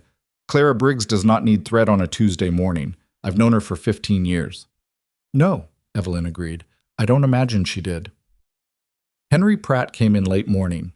He was less subtle than Clara Briggs. He looked at Evelyn, looked at Caleb, and said, "I owe you an apology, Dawson. The deputation I led out to your ranch was premature." "You were being careful," Caleb said. "I was being a coward dressed up as careful," Pratt said. "Different thing." He looked at Evelyn. "I don't know you, Miss Hart, but I know Caleb Dawson, and if he says a thing is true, in my experience, it's true." He picked up the supply he'd ostensibly come for and paid without further comment. She understood that she was watching a community work through something. Not dramatically, not all at once, but in the incremental private way that communities actually recalibrated when they realized they had gotten something wrong. It wasn't an apology, not yet. It was the beginning of one. Donnelly made his move 2 days later. He went to Sheriff Briggs with an expanded complaint, not just the theft allegation, but an additional accusation of fraud related to her consulting work, and a claim that she had fled Ohio to avoid criminal proceedings that were, he asserted, already underway in Columbus. He brought with him 2 documents, an affidavit from his accountant and what he represented as a notification from the Columbus City Constable. Briggs came to the ranch that afternoon with Calloway, which meant Calloway had already been contacted, which meant Briggs was either being careful or had already reached a conclusion and was managing the process. They sat in the front room again. Donnelly was not with them, which was the most important thing about the composition of the group. Briggs set both documents on the table. Calloway looked at them. He looked at them for a long time. Then he said, "The Columbus notification is dated 6 weeks ago." "Yes," Briggs said. "Evelyn has been in Willow Ridge for 5 weeks," Calloway said. If proceedings were underway in Columbus 6 weeks ago, Donnelly would have known about them before he came here. He would have mentioned active Columbus proceedings in his initial complaint to you. "He didn't mention them," Briggs said. "Because they didn't exist 6 weeks ago," Calloway said. "This document was created after his complaint here failed to produce immediate results. The date is either falsified or this refers to proceedings he initiated after arriving in Willow Ridge, which would mean they're reactive to his situation here, not the origin of it." Briggs looked at the document again with the expression of a man who had suspected this and was now hearing it confirmed. "I sent a telegram to the Columbus Constable's office yesterday," he said. Everyone in the room went still. "The office has no record of any proceedings against an Evelyn Hart," Briggs said. "No complaint filed, no notification issued, no record of contact with a Richard Donnelly on this matter." The silence in the room lasted long enough to have a shape. "There's more," Briggs said. He pulled a folded paper from his coat. "I received this morning from Asa Beaumont in Harmon City," Calloway said carefully. He sent it directly to you? Apparently, he decided that going through intermediaries was no longer in his interest. Briggs unfolded the paper and set it on the table. His statement details his employment under Richard Donnelly, his awareness of the systematic billing fraud conducted over 14 months, the involvement of a man named Ferris, who has since left Ohio, and the direct instructions he received from Donnelly regarding the structure of the withdrawals. Briggs looked up. Beaumont says he prepared documents under Donnelly's direction that were used to attribute the theft to an outside consultant, and that he was told which consultant to name before the theft was even completed. Evelyn heard this. She heard it and understood it and sat very still while she processed what it meant, not just for her, but for Donnelly, for the story he had built and traveled this far to enforce, for the 4 lines on the platform that had started all of it. He had named her before it happened, before the money was gone, before she arrived at his office to begin the consulting work, before she had submitted a single document or seen a single account. He had already written her name into the plan as the answer to the question of who would be responsible. "He chose me from the beginning," she said. Not to the room exactly, to herself, working it out. "That's what the statement says," Briggs confirmed. Caleb's jaw had gone tight in the way it went tight when he was controlling something with considerable effort. Pete was looking at a point on the wall that had no particular significance and breathing very slowly. "What happens now?" Caleb said. "I'll be sending 2 men to the hotel this afternoon," Briggs said. "Donnelly will be held pending communication with Columbus authorities. The evidence I have, the manifests, the report, the statement, the falsified notification, is sufficient to hold him on the fraud charges here, and I expect Columbus will want him back." He looked at Evelyn. "You are not under investigation, Miss Hart. You never should have been." She nodded. She was not going to cry, which she had decided several minutes before, and she maintained this decision with some effort. "I'd like it stated formally," she said. "For the record." "It will be," Briggs said. He left with Calloway. Caleb walked them to their horses and came back inside, and the house was quiet in the particular way it was quiet after something significant had finished. Not peaceful exactly, but settled. The way air settles after a storm has moved through. Pete stood up. He went to the kitchen and came back with 4 cups and the coffee pot, and he poured without asking anyone and set a cup in front of Evelyn and sat down. She picked up the cup. Her hands were completely steady, which surprised her. "He chose me before he met me," she said. "I was a name in his files, a person with the right credentials and the wrong circumstances. No family, no standing, no one who would make difficulty if she disappeared into a story about herself." She wasn't angry, exactly. She was something underneath anger. The bedrock of it, the thing that anger is built on, which was a cold, clear recognition of how the calculation had worked and why she had been the right answer to his problem. "He probably had 3 or 4 names. I was just the one who answered first." Pete said, "Well, he picked wrong." She looked at him. "He picked a woman who keeps copies of everything," Pete said. "That's a significant error in judgment." Something in her chest loosened. Not everything. Not the weight of 8 months of being called a thief. Not the job in Columbus. Not the 4 lines on the station platform. Those things didn't loosen all at once. But something. "Yes," she said. It was. Donnelly was taken from the hotel in Willow Ridge on a Thursday afternoon, which was the same day of the week he had arrived, and which Evelyn noted without assigning it any particular meaning because she was not a person who found meaning in symmetry, but which she noted nonetheless. She was not there to see it. She was at the ranch, in the garden, clearing the last of the season from the beds that Eleanor Dawson had planted with the deliberate placement of a woman who understood how things grew. Rose was at the well, having gone to town for the afternoon, and Pete was in the barn, and the yard was quiet, and the sky was the enormous sky she had stopped noticing every day, because she had been here long enough that it had become ordinary, which was its own kind of thing. Caleb came out to the garden when he returned from town. He stood at the low fence the way Pete had stood there weeks ago, watching her work, and she looked up when she heard the gate. "It's done," he said. She sat back on her heels. "How was he?" "Quiet," Caleb said. "That surprised me. I don't know what I expected. Something louder." "Quiet men are dangerous," she said. "Loud men are just loud." He came through the gate and crouched down across the bed from her, looking at the plants she'd cleared and the ones she'd left for Spring to work with. He had been doing this more lately, coming to wherever she was working instead of waiting for her to come inside, and she had not remarked on it because she thought he would stop if she did. "Margaret Hollis came to me after," he said. "She wants to talk about the supply contract renewal." "That's good news for the ranch." She also said. He paused, turning a clod of dark earth over with one hand in the way people handle something they're feeling toward carefully. She said she's sorry for how it went, not in so many words, but in the way Margaret Hollis apologizes, which is by offering business. "I know," Evelyn said. "That's how communities work. They move back toward the people they were wrong about through practical things. It's not ideal, but it's real." "You're not angry at them." She thought about this honestly. "I'm tired," she said. "Anger takes the same energy as everything else, and I've been running on very little for a long time. I don't have much left over for anger at people who are mostly just scared." "Donnelly," he said. "Donnelly is different." She pulled a root free from the bed and set it aside. "But I'll deal with that when I'm less tired." He was quiet for a moment. The sun was at the angle it reached in late afternoon, which lit the garden in a particular sideways way that she had noticed before, and which made everything look slightly more itself than it usually did. "Evelyn," he said. She looked up. He was looking at the garden, not at her. In the way he looked at things, he was still organizing his thoughts about.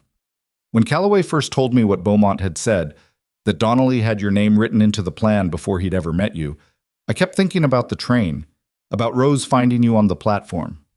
"She found me," Evelyn said. "That's the part I think about." "He built a plan to destroy you," Caleb said, "and what it actually did was put you on a train to Millfield." He looked at her then. I don't have a word for that." "No," she said, "I don't either." Rose came back from the well while they were still in the garden, coming through the gate with the easy proprietary air of someone returning to her own place. She looked at them both, at Caleb crouched in the dirt, at Evelyn with her hands working the bed, and the look that crossed her face was complicated in the way a child's face is complicated when they see something they've been hoping for but hadn't quite let themselves count on. She said, "Is it over?" "Most of it," Caleb said. "Will he come back?" "No." Rose nodded once, accepting this, and went inside, and they heard the back door close behind her, and the garden was quiet again with the particular quiet of a place that had become, without anyone declaring it or planning it, somewhere that mattered. Evelyn looked at the cleared beds, at the shape of what was there and what would come back in spring, and thought about Eleanor Dawson, who had planted this with care and left it behind. She thought about how the things we build outlast us in ways we can't always predict, and how the garden had fed this family for 4 winters since Eleanor was gone, and how it would feed them for the winter coming, and how in spring the perennial flowers along the north fence would come back again the same as they always did, without being asked. She picked up her garden fork and moved to the next section, and Caleb stayed, and neither of them said anything more, because the thing between them had gotten to the point where the silence was more accurate than the words would have been, and they both knew it and left it there for now. The morning after Donnelly was taken from the hotel, Evelyn packed her suitcase. She did it the way she had done most difficult things in her life, methodically, without drama, folding each item with the same care she would have given it on any other morning. The gray wool skirt, the white shirtwaist, which had been washed and pressed so many times in the past 2 months that the collar had softened into something almost comfortable. The 2 spare dresses she had brought from Columbus, the small leather folder where she kept her documents, Donnelly's original letters, her consulting report, the copies of everything Calloway had used, which she had carried from Ohio and which she now supposed she would carry back, though the weight of them felt different than it had on the train west. She was not leaving in shame, which was the difference between this packing and the packing she'd done in Columbus 8 months ago. She knew that. She also knew that knowing something and feeling it are 2 processes that don't always run on the same schedule, and this morning her hands knew what they were doing, even if the rest of her was still working out what it meant. The formal clearing of her name had come through Calloway 2 days after Donnelly's arrest. A written statement from Sheriff Briggs, delivered to the ranch with the particular gravity of an official document, confirming that the investigation against Evelyn Hart had been closed without finding, that the accusations made by Richard Donnelly were determined to be without evidentiary basis, and that she was free to conduct her affairs without encumbrance. Calloway had also sent a separate note saying that the Columbus authorities had been notified and that Donnelly faced significant exposure there, and that Beaumont's testimony combined with the freight manifests had constructed a case that would be very difficult to dismantle. She had read both documents twice, filed them in the leather folder, and gone back to the accounts she was working on. That was 2 days ago. Now she folded the last item in the suitcase and closed the clasp, and the click of it in the quiet room was the loudest sound she'd heard all morning. She sat on the edge of the bed for a moment. The room had not changed since the first evening she'd spent in it. The plain quilt, the washstand, the window looking out over the back of the property toward the tree line. But she had changed inside it, and that made the room different in the way that rooms are always made different by what happens to people in them. She had a plan. She had written to a contact in Denver, a woman named Frances Aldgate, who ran a legitimate household management agency, and who had corresponded with Evelyn twice before the Columbus situation made that correspondence too difficult to maintain. Frances had replied promptly, warmly, with 2 positions available and the strong implication that Evelyn's qualifications were exactly what her clients needed. Denver was a real city with real opportunity, and Evelyn was, if nothing else, a person who knew how to make something from a workable situation. She picked up the suitcase. She carried it to the door of the room and set it in the hallway. Then she went downstairs to say goodbye properly, because she had never been a person who left without saying goodbye, even when goodbye was the harder option. Rose was in the kitchen. She was standing at the stove with her back to the doorway, and she did not turn around when Evelyn came in, which meant she either hadn't heard her or had heard her and made a decision about it. Evelyn came far enough into the kitchen to see that Rose was stirring something in the pot she didn't need to be stirring, because the stove wasn't even lit yet. "Rose," she said. "I know you're leaving," Rose said, still not turning around. "Yes. I knew last night." Rose put the spoon down. "You got very quiet at supper. You get quiet when you're thinking about something you've decided." Evelyn looked at this girl, 8 years old, 9 in the spring, with her mother's recipe book and her father's precision and her own particular version of both that was entirely her own, and felt the thing she had been trying not to feel since she closed the suitcase clasp upstairs. "Come here," she said. Rose turned around. Her face was doing the thing it did when she was holding more than she was showing, the expression Evelyn had first seen on the station bench and had learned to recognize over 2 months of close quarters. She came across the kitchen, and Evelyn crouched down and put her arms around her the way she had not done before, because she had been careful about that, had been careful about all of it, about how much she let herself matter and how much she let herself be mattered to, because she had known from the first week that this was not a situation with guaranteed permanence. Rose held on harder than Evelyn expected. "You don't have to go," Rose said into her shoulder. "Everything is fixed now. The bad man is gone." "The bad man being gone isn't the reason I'd stay or leave," Evelyn said. "That's separate." "Then why?" She thought about how to say it honestly. Rose deserved honesty, had always deserved it, and Evelyn had given it to her consistently because it was the one gift she was always able to provide regardless of circumstances. "Because this is your father's house and your home," she said. "And I came here because I had nowhere else to go, and I've been grateful every single day for that. But grateful isn't the same as belonging, and I need to make sure I'm not staying somewhere because it's safe when I should be building something of my own." Rose pulled back and looked at her with those serious brown eyes. "What if belonging and building something of your own could be the same place?" Evelyn looked at her. 8 years old, 9 in the spring. "That's a very complicated question for this early in the morning," she said. "It's not that early," Rose said. "Papa's been up for an hour." Caleb was in the barn.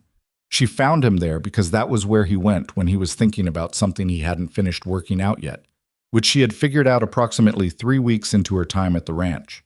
He was doing something unnecessary to a piece of tack, cleaning it, she thought, though it didn't particularly need cleaning, and he heard her come in but didn't immediately look up. "Rose told me you packed," he said. "Rose is thorough," Evelyn said. "She takes after her mother." He set down the tack and turned around. He looked at her with the direct, uncomfortable honesty that had been the first thing she'd genuinely trusted about him, back in the office, when he told her the books were a mess and she told him that approximate bookkeeping wasn't bookkeeping. "Where are you going?" "Denver. I have a contact there. 2 positions available, good agency, legitimate work." "When?" The morning stage goes through Millfield at 10. I'd like to catch it today. He looked at her for a long moment. Outside, one of the horses moved in its stall, and the barn smelled of hay and cold air and the particular animal warmth that she had stopped noticing weeks ago because it had become part of what she knew as ordinary. "You don't have to go," he said. The same words Rose had used, but in a different register. Not a child's plea, but a man stating a fact and leaving the weight of it where it landed. "I know," she said. "The books aren't finished. The books are in better shape than they've been in 3 years, and you know it. Pete can maintain them through spring, and Calloway has a clerk who does seasonal work. The garden needs Caleb." She said his name gently but clearly. "Don't use the practical things. We've been practical with each other for 2 months, and it's served us well. But don't use it for this." He was quiet. He picked up the tack again, not to do anything with it, just to have something in his hands, which was a habit she recognized because she did the same thing with pens. "What do you want me to say?" he said. "I'm not a man who—" He stopped, started again. "I don't have a lot of words for this kind of thing." "I know," she said. "I'm not asking for words." "Then what are you asking for?" She had thought about this, had been thinking about it since she'd closed the suitcase clasp and sat on the edge of the bed in the quiet room. She was 41 years old. She had been careful her whole life, careful with money, and careful with trust, and careful with the version of herself she showed to situations that might require something she couldn't afford to give. She had been careful in this house, in this barn, with this man and his daughter, and the carefulness had kept her from making mistakes, and had also kept her from some things that were not mistakes. "I'm asking you to tell me the truth," she said, "about what you actually want. Not what makes sense, not what's practical, what you want." He looked at her. The barn was very quiet. "I want you to stay," he said. Plain as that. No architecture around it, no qualifications, no careful hedging, just the sentence, in his voice, in the cold morning air of the barn, with the horses moving quietly around them. "I've wanted you to stay since the second week, when you told me approximate bookkeeping wasn't bookkeeping and then sat down like you planned to fix it." Something moved in his face that she didn't have a name for, some combination of things that men who weren't practiced at this kind of admission carried all in one expression. I know I'm not easy to live with. I know this place is harder than Denver. I know what I'm asking is more complicated than a letter to a contact in a city." "Yes," she said, "it is. But I'm asking." She stood there in the barn doorway with the cold air at her back and the warm animal smell in front of her, and looked at this man who had picked up a stranger's suitcase on a train platform because his daughter asked him to, and she thought about the word belonging and what Rose had said about building something of your own, and whether those two things could sometimes point to the same place. She had been afraid, most of her life, of needing somewhere too much. Needing had always preceded losing, in her experience, and she had gotten very good at managing that cycle by not needing more than she could afford to replace. But standing in this barn in the cold, she understood something she had been working toward for 2 months without quite arriving at it, that the fear of losing something was not, by itself, a reason to leave it before it could be lost. That was just loss with extra steps, and loss with extra steps was still loss, only lonelier. "I wrote to Frances Aldgate last week," she said, "before Donnelly was arrested." Caleb waited. "I told her I might not be available after all." She watched his face. "I wasn't certain at the time, but I wanted the option to be closed if I decided I didn't need it." Something shifted in him. Not dramatically, not the way things shifted in people who expressed everything outwardly. But she had learned to read the smaller versions of his changes, the ones that lived in the set of his jaw and the quality of his stillness, and this one was unmistakable. "That was before you knew how it would go," he said. "Yes. You stayed uncertain through all of it." "Uncertainty is not the same as undecided," she said. "I knew what I wanted. I just needed to know it was the right reason." He put down the tack. He crossed the distance between them in 2 steps, and stopped close enough that she had to look up slightly to meet his eyes, and he looked at her with the expression that was not quite anything she had a word for, the one she had been cataloging for weeks without a name. "Is it?" he said. "The right reason?" "Yes," she said. "I think it is." She went back upstairs and unpacked the suitcase. She did it the same way she'd packed it, methodically, without drama. But the items going back into the drawer felt different in her hands than they had coming out. The gray wool skirt, the white shirtwaist, the small leather folder which she put in the desk drawer of the room because it needed a more permanent home than a suitcase pocket. She was halfway through when she heard the footsteps in the hallway, small, quick, trying and failing to be quiet, and then a knock on the open door. Rose was standing in the doorway with her arms crossed and her chin up, and an expression of such carefully maintained neutrality that Evelyn could see every bit of the effort it was costing her.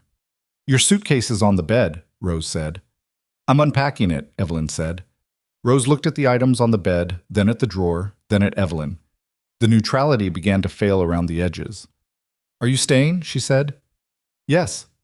Rose's arms uncrossed. She came across the room and sat on the bed next to the open suitcase and helped fold the next item without being asked, with the focused, slightly imprecise care of a child doing a grown-up task. They unpacked together. Rose talked about the rabbit she had seen again near the creek and was now seriously considering a strategy about a book she had been reading that had a sea captain in it and whether Evelyn had ever seen the ocean, about a plan she had been developing for the spring garden that involved moving the herb section 3 feet north to improve the afternoon light situation. Evelyn listened and folded and said the right things at the right intervals. And when the suitcase was empty, Rose picked it up and carried it to the closet with the proprietary confidence of someone who has decided where things belong and is acting accordingly. "It goes on the top shelf," Rose said, struggling slightly with the height. Evelyn took it and put it on the top shelf of the closet and closed the closet door and turned around. There, Rose said, satisfied. The weeks that followed were ordinary in the way that good things become ordinary. Not dull, but settled. The hard freeze came in fully at the end of the month and the ranch contracted into its winter pattern. Shorter days, more time indoors. The particular quiet of a place waiting for spring without anxiety about whether spring would come. Caleb and Evelyn settled into something that neither of them named for a while, because naming it felt like the kind of thing that should happen in its own time rather than being scheduled. They worked alongside each other in the way they had since the second week, but the quality of the alongside had changed. A hand briefly on a shoulder in passing, a look across the table that lingered half a second longer than it used to. The small, accumulating evidence of two people who had stopped pretending that what existed between them was only practical. Pete pretended not to notice any of this with the skilled inattention of someone who had noticed everything. Walt, who had stayed, and who had quietly matured over the course of the Donnelly situation into someone slightly more careful than he'd been before, simply treated Evelyn as a permanent feature of the operation, which she supposed she was. Margaret Hollis renewed the supply contract in December, and when she came out to the ranch to sign it, she sat at the kitchen table with Evelyn and drank coffee and talked for 40 minutes about the winter market prices and the condition of the Miller Road and 3 or 4 other subjects, and at the end of it said, "I should have come out earlier, when people were talking." She said it to her coffee cup, not to Evelyn directly, because Margaret Hollis was not a woman who apologized easily and was doing the best she could with the form. "You came when you were ready," Evelyn said. "I came when it was easier to come," Hollis said, "which isn't the same thing." "No," Evelyn agreed, "but it's more than most people manage." Hollis looked at her over the rim of her cup with an expression that was, if not quite warmth, the infrastructure of it. "You're a practical woman, Miss Hart." "I've had to be," Evelyn said. "Yes." Hollis set down her cup. "Well, practical women are in short supply out here. I hope you plan to stay." "I do," Evelyn said. Calloway sent word in January that the Columbus proceedings against Donnelly had formally opened. The freight manifest, Beaumont's testimony, and the falsified notification document had collectively constructed a case that the Columbus authorities found, in Calloway's understated phrasing, quite compelling. Donnelly was facing charges of fraud, false testimony, and conspiracy to commit financial crime, and his legal resources, which had once seemed so overwhelming from Evelyn's position in Ohio, were now occupied with the very situation he had tried to build around her. Ferris had been found in St. Louis, working under a different name, and extradited. Beaumont had testified formally, which Calloway said he had done with the particular relief of a man who had been carrying something too heavy for too long and was finally allowed to set it down. Evelyn read Calloway's letter at the kitchen table on a January morning and then folded it and put it in the leather folder in the desk drawer upstairs, where it joined the rest of the documents from that period. She did not feel triumphant exactly, which she had not expected. She felt the way she imagined people felt after long illnesses. Not the drama of recovery, but the quieter, stranger experience of waking up and realizing the thing that had been consuming everything was no longer consuming everything, and now there was space where it used to be. She sat with that space for a while. Then she went back downstairs and started the bread. It was Rose who asked the question, in February, that Evelyn had been waiting without quite knowing she was waiting. They were in the office, Rose with her schoolwork, Evelyn with the quarterly accounts she was putting together for Calloway's review. And the afternoon had gone quiet in the way afternoons went quiet in winter, when the light was thin and the house held its warmth close.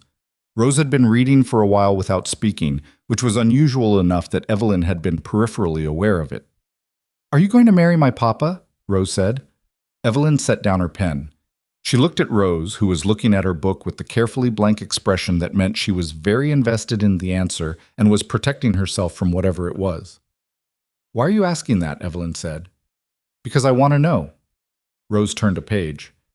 "And because you both act like you're waiting for the other one to say it first, which is taking a long time."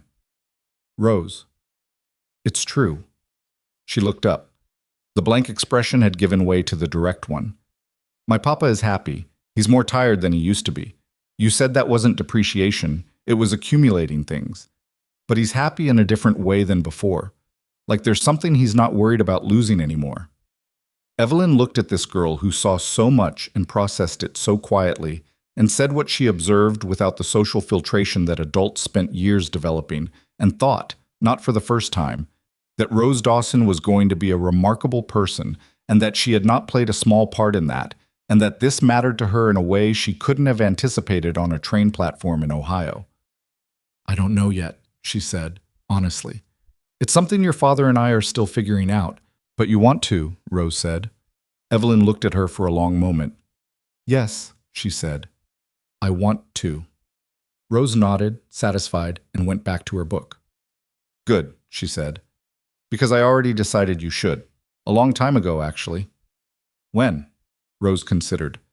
"The station," she said. "When you said you were thinking about what to do next.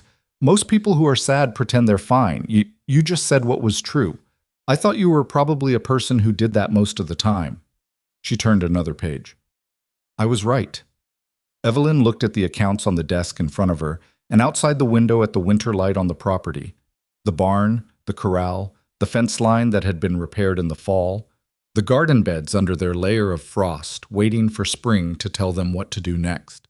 She thought about what it meant to arrive somewhere with nothing and leave with less, and then, through the intervention of a small girl who noticed tears that everyone else ignored, end up in a room like this one, doing work that mattered, in a house that had room for her in it. She thought about what it meant that the worst thing Richard Donnelly had ever done to her had put her on a train that brought her here. She did not think this was justice, exactly, or any kind of tidy resolution. Donnelly had taken 8 months of her life and her reputation and her sense of safety, and those things didn't come back whole just because the truth had eventually surfaced. The truth surfacing was not nothing. It was, in fact, everything. But it didn't undo the damage, and she knew that and lived with it the way people live with things that don't fully heal, by building around the scar tissue and being careful with it on the bad days and mostly forgetting about it on the good ones. What she believed, sitting in the office in the February light, was simpler than justice. It was just this, that one person choosing to see another person, really see them, without the usual calculations of risk and social cost and whether the trouble was worth it, could change the direction of a life. Rose had seen her on a bench, and Caleb had listened to Rose, and Pete had read her correctly in the first week, and Calloway had believed her, and Briggs had done his job with the slow, unglamorous care of a man who took his job seriously. None of them had saved her in the dramatic sense. She had saved herself, largely, with 12 years of keeping copies of everything and the habit of honesty that her father had built into her before she was old enough to understand it was a choice. But they had given her the space to do it. They had stood between her and the thing that was coming long enough for the truth to catch up.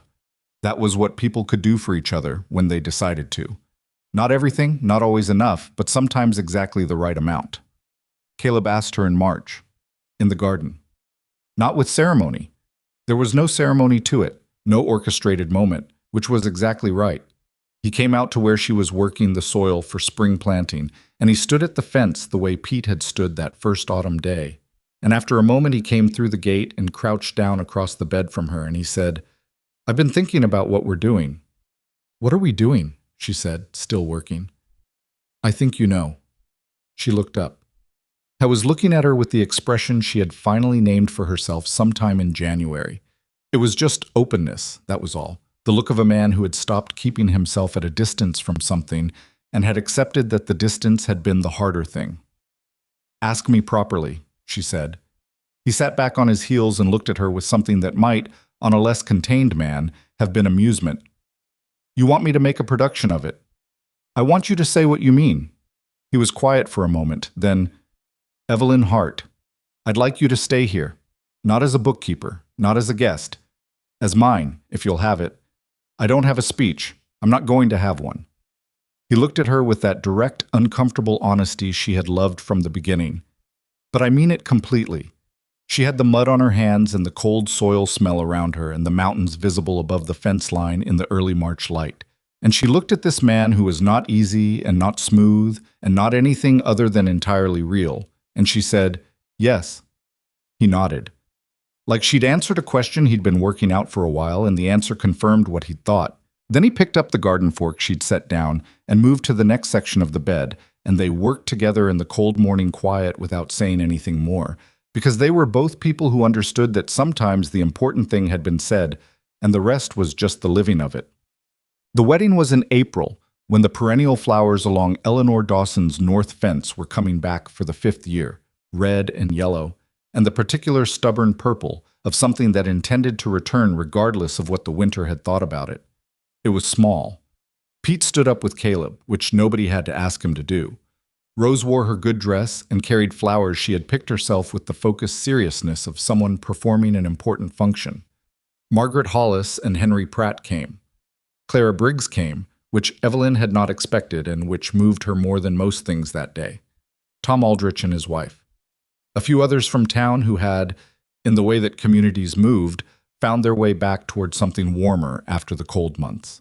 Calloway sent a letter that arrived the morning of, which Pete read aloud at breakfast because Calloway had written it to be read aloud, which was more sentiment than any of them had expected from him, and which caused Pete to develop a sudden interest in his coffee cup for a moment before he continued reading.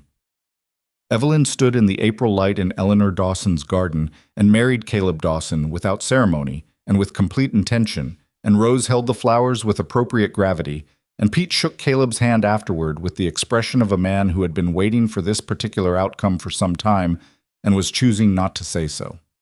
That evening, after the guests had gone, and Rose had been put to bed with considerable reluctance and Pete had returned to the bunk, Evelyn stood at the kitchen window and looked out at the yard in the dark. Caleb came to stand beside her. Not touching, just near, in the way they stood together when something was large enough that it needed room around it. "Are you all right?" he said. "Yes," she said. "I'm thinking." "About what?" She looked at the dark yard, at the shape of the barn and the fence line and the mountains beyond, invisible now, but present the way familiar things are present, even when you can't see them. She thought about a woman who had stood on a train platform with 43 cents and a letter that didn't have her name spelled right, and had looked at those same mountains in the last of the afternoon light and tried to calculate what was possible. "I keep thinking about the things that had to go wrong for this to happen," she said. "The bankruptcy. Donnelly. The job falling through." She paused. "If any of those things had been different, I'd be somewhere else entirely." "Would that be worse?" he said. She thought about it honestly. "I don't know. No, different, certainly, but I know what this is." She looked at him. "And what this is seems worth what it cost." He put his arm around her shoulders, simply, without making it more than it was, and she leaned into it slightly, and they stood at the kitchen window in the dark for a while, looking out at the property that was now both of theirs, that had been built from difficulty and work and the particular stubbornness of people who didn't quit when things got hard. She had arrived here with nothing.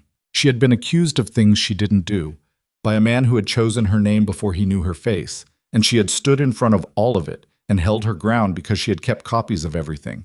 And because a man she'd met on a train platform had decided that the complicated thing was worth doing. She thought about what she would say if someone asked her what she had learned from all of it. Not the lesson that got printed in books, the clean version that resolved neatly into wisdom. The real one, the kind you carry in the body rather than the mind. It was this, that the people who change your life rarely look like what you expect. They look like a small girl sitting down uninvited on a bench beside a stranger. They look like a rancher who says we have a spare room and means it without wanting anything back.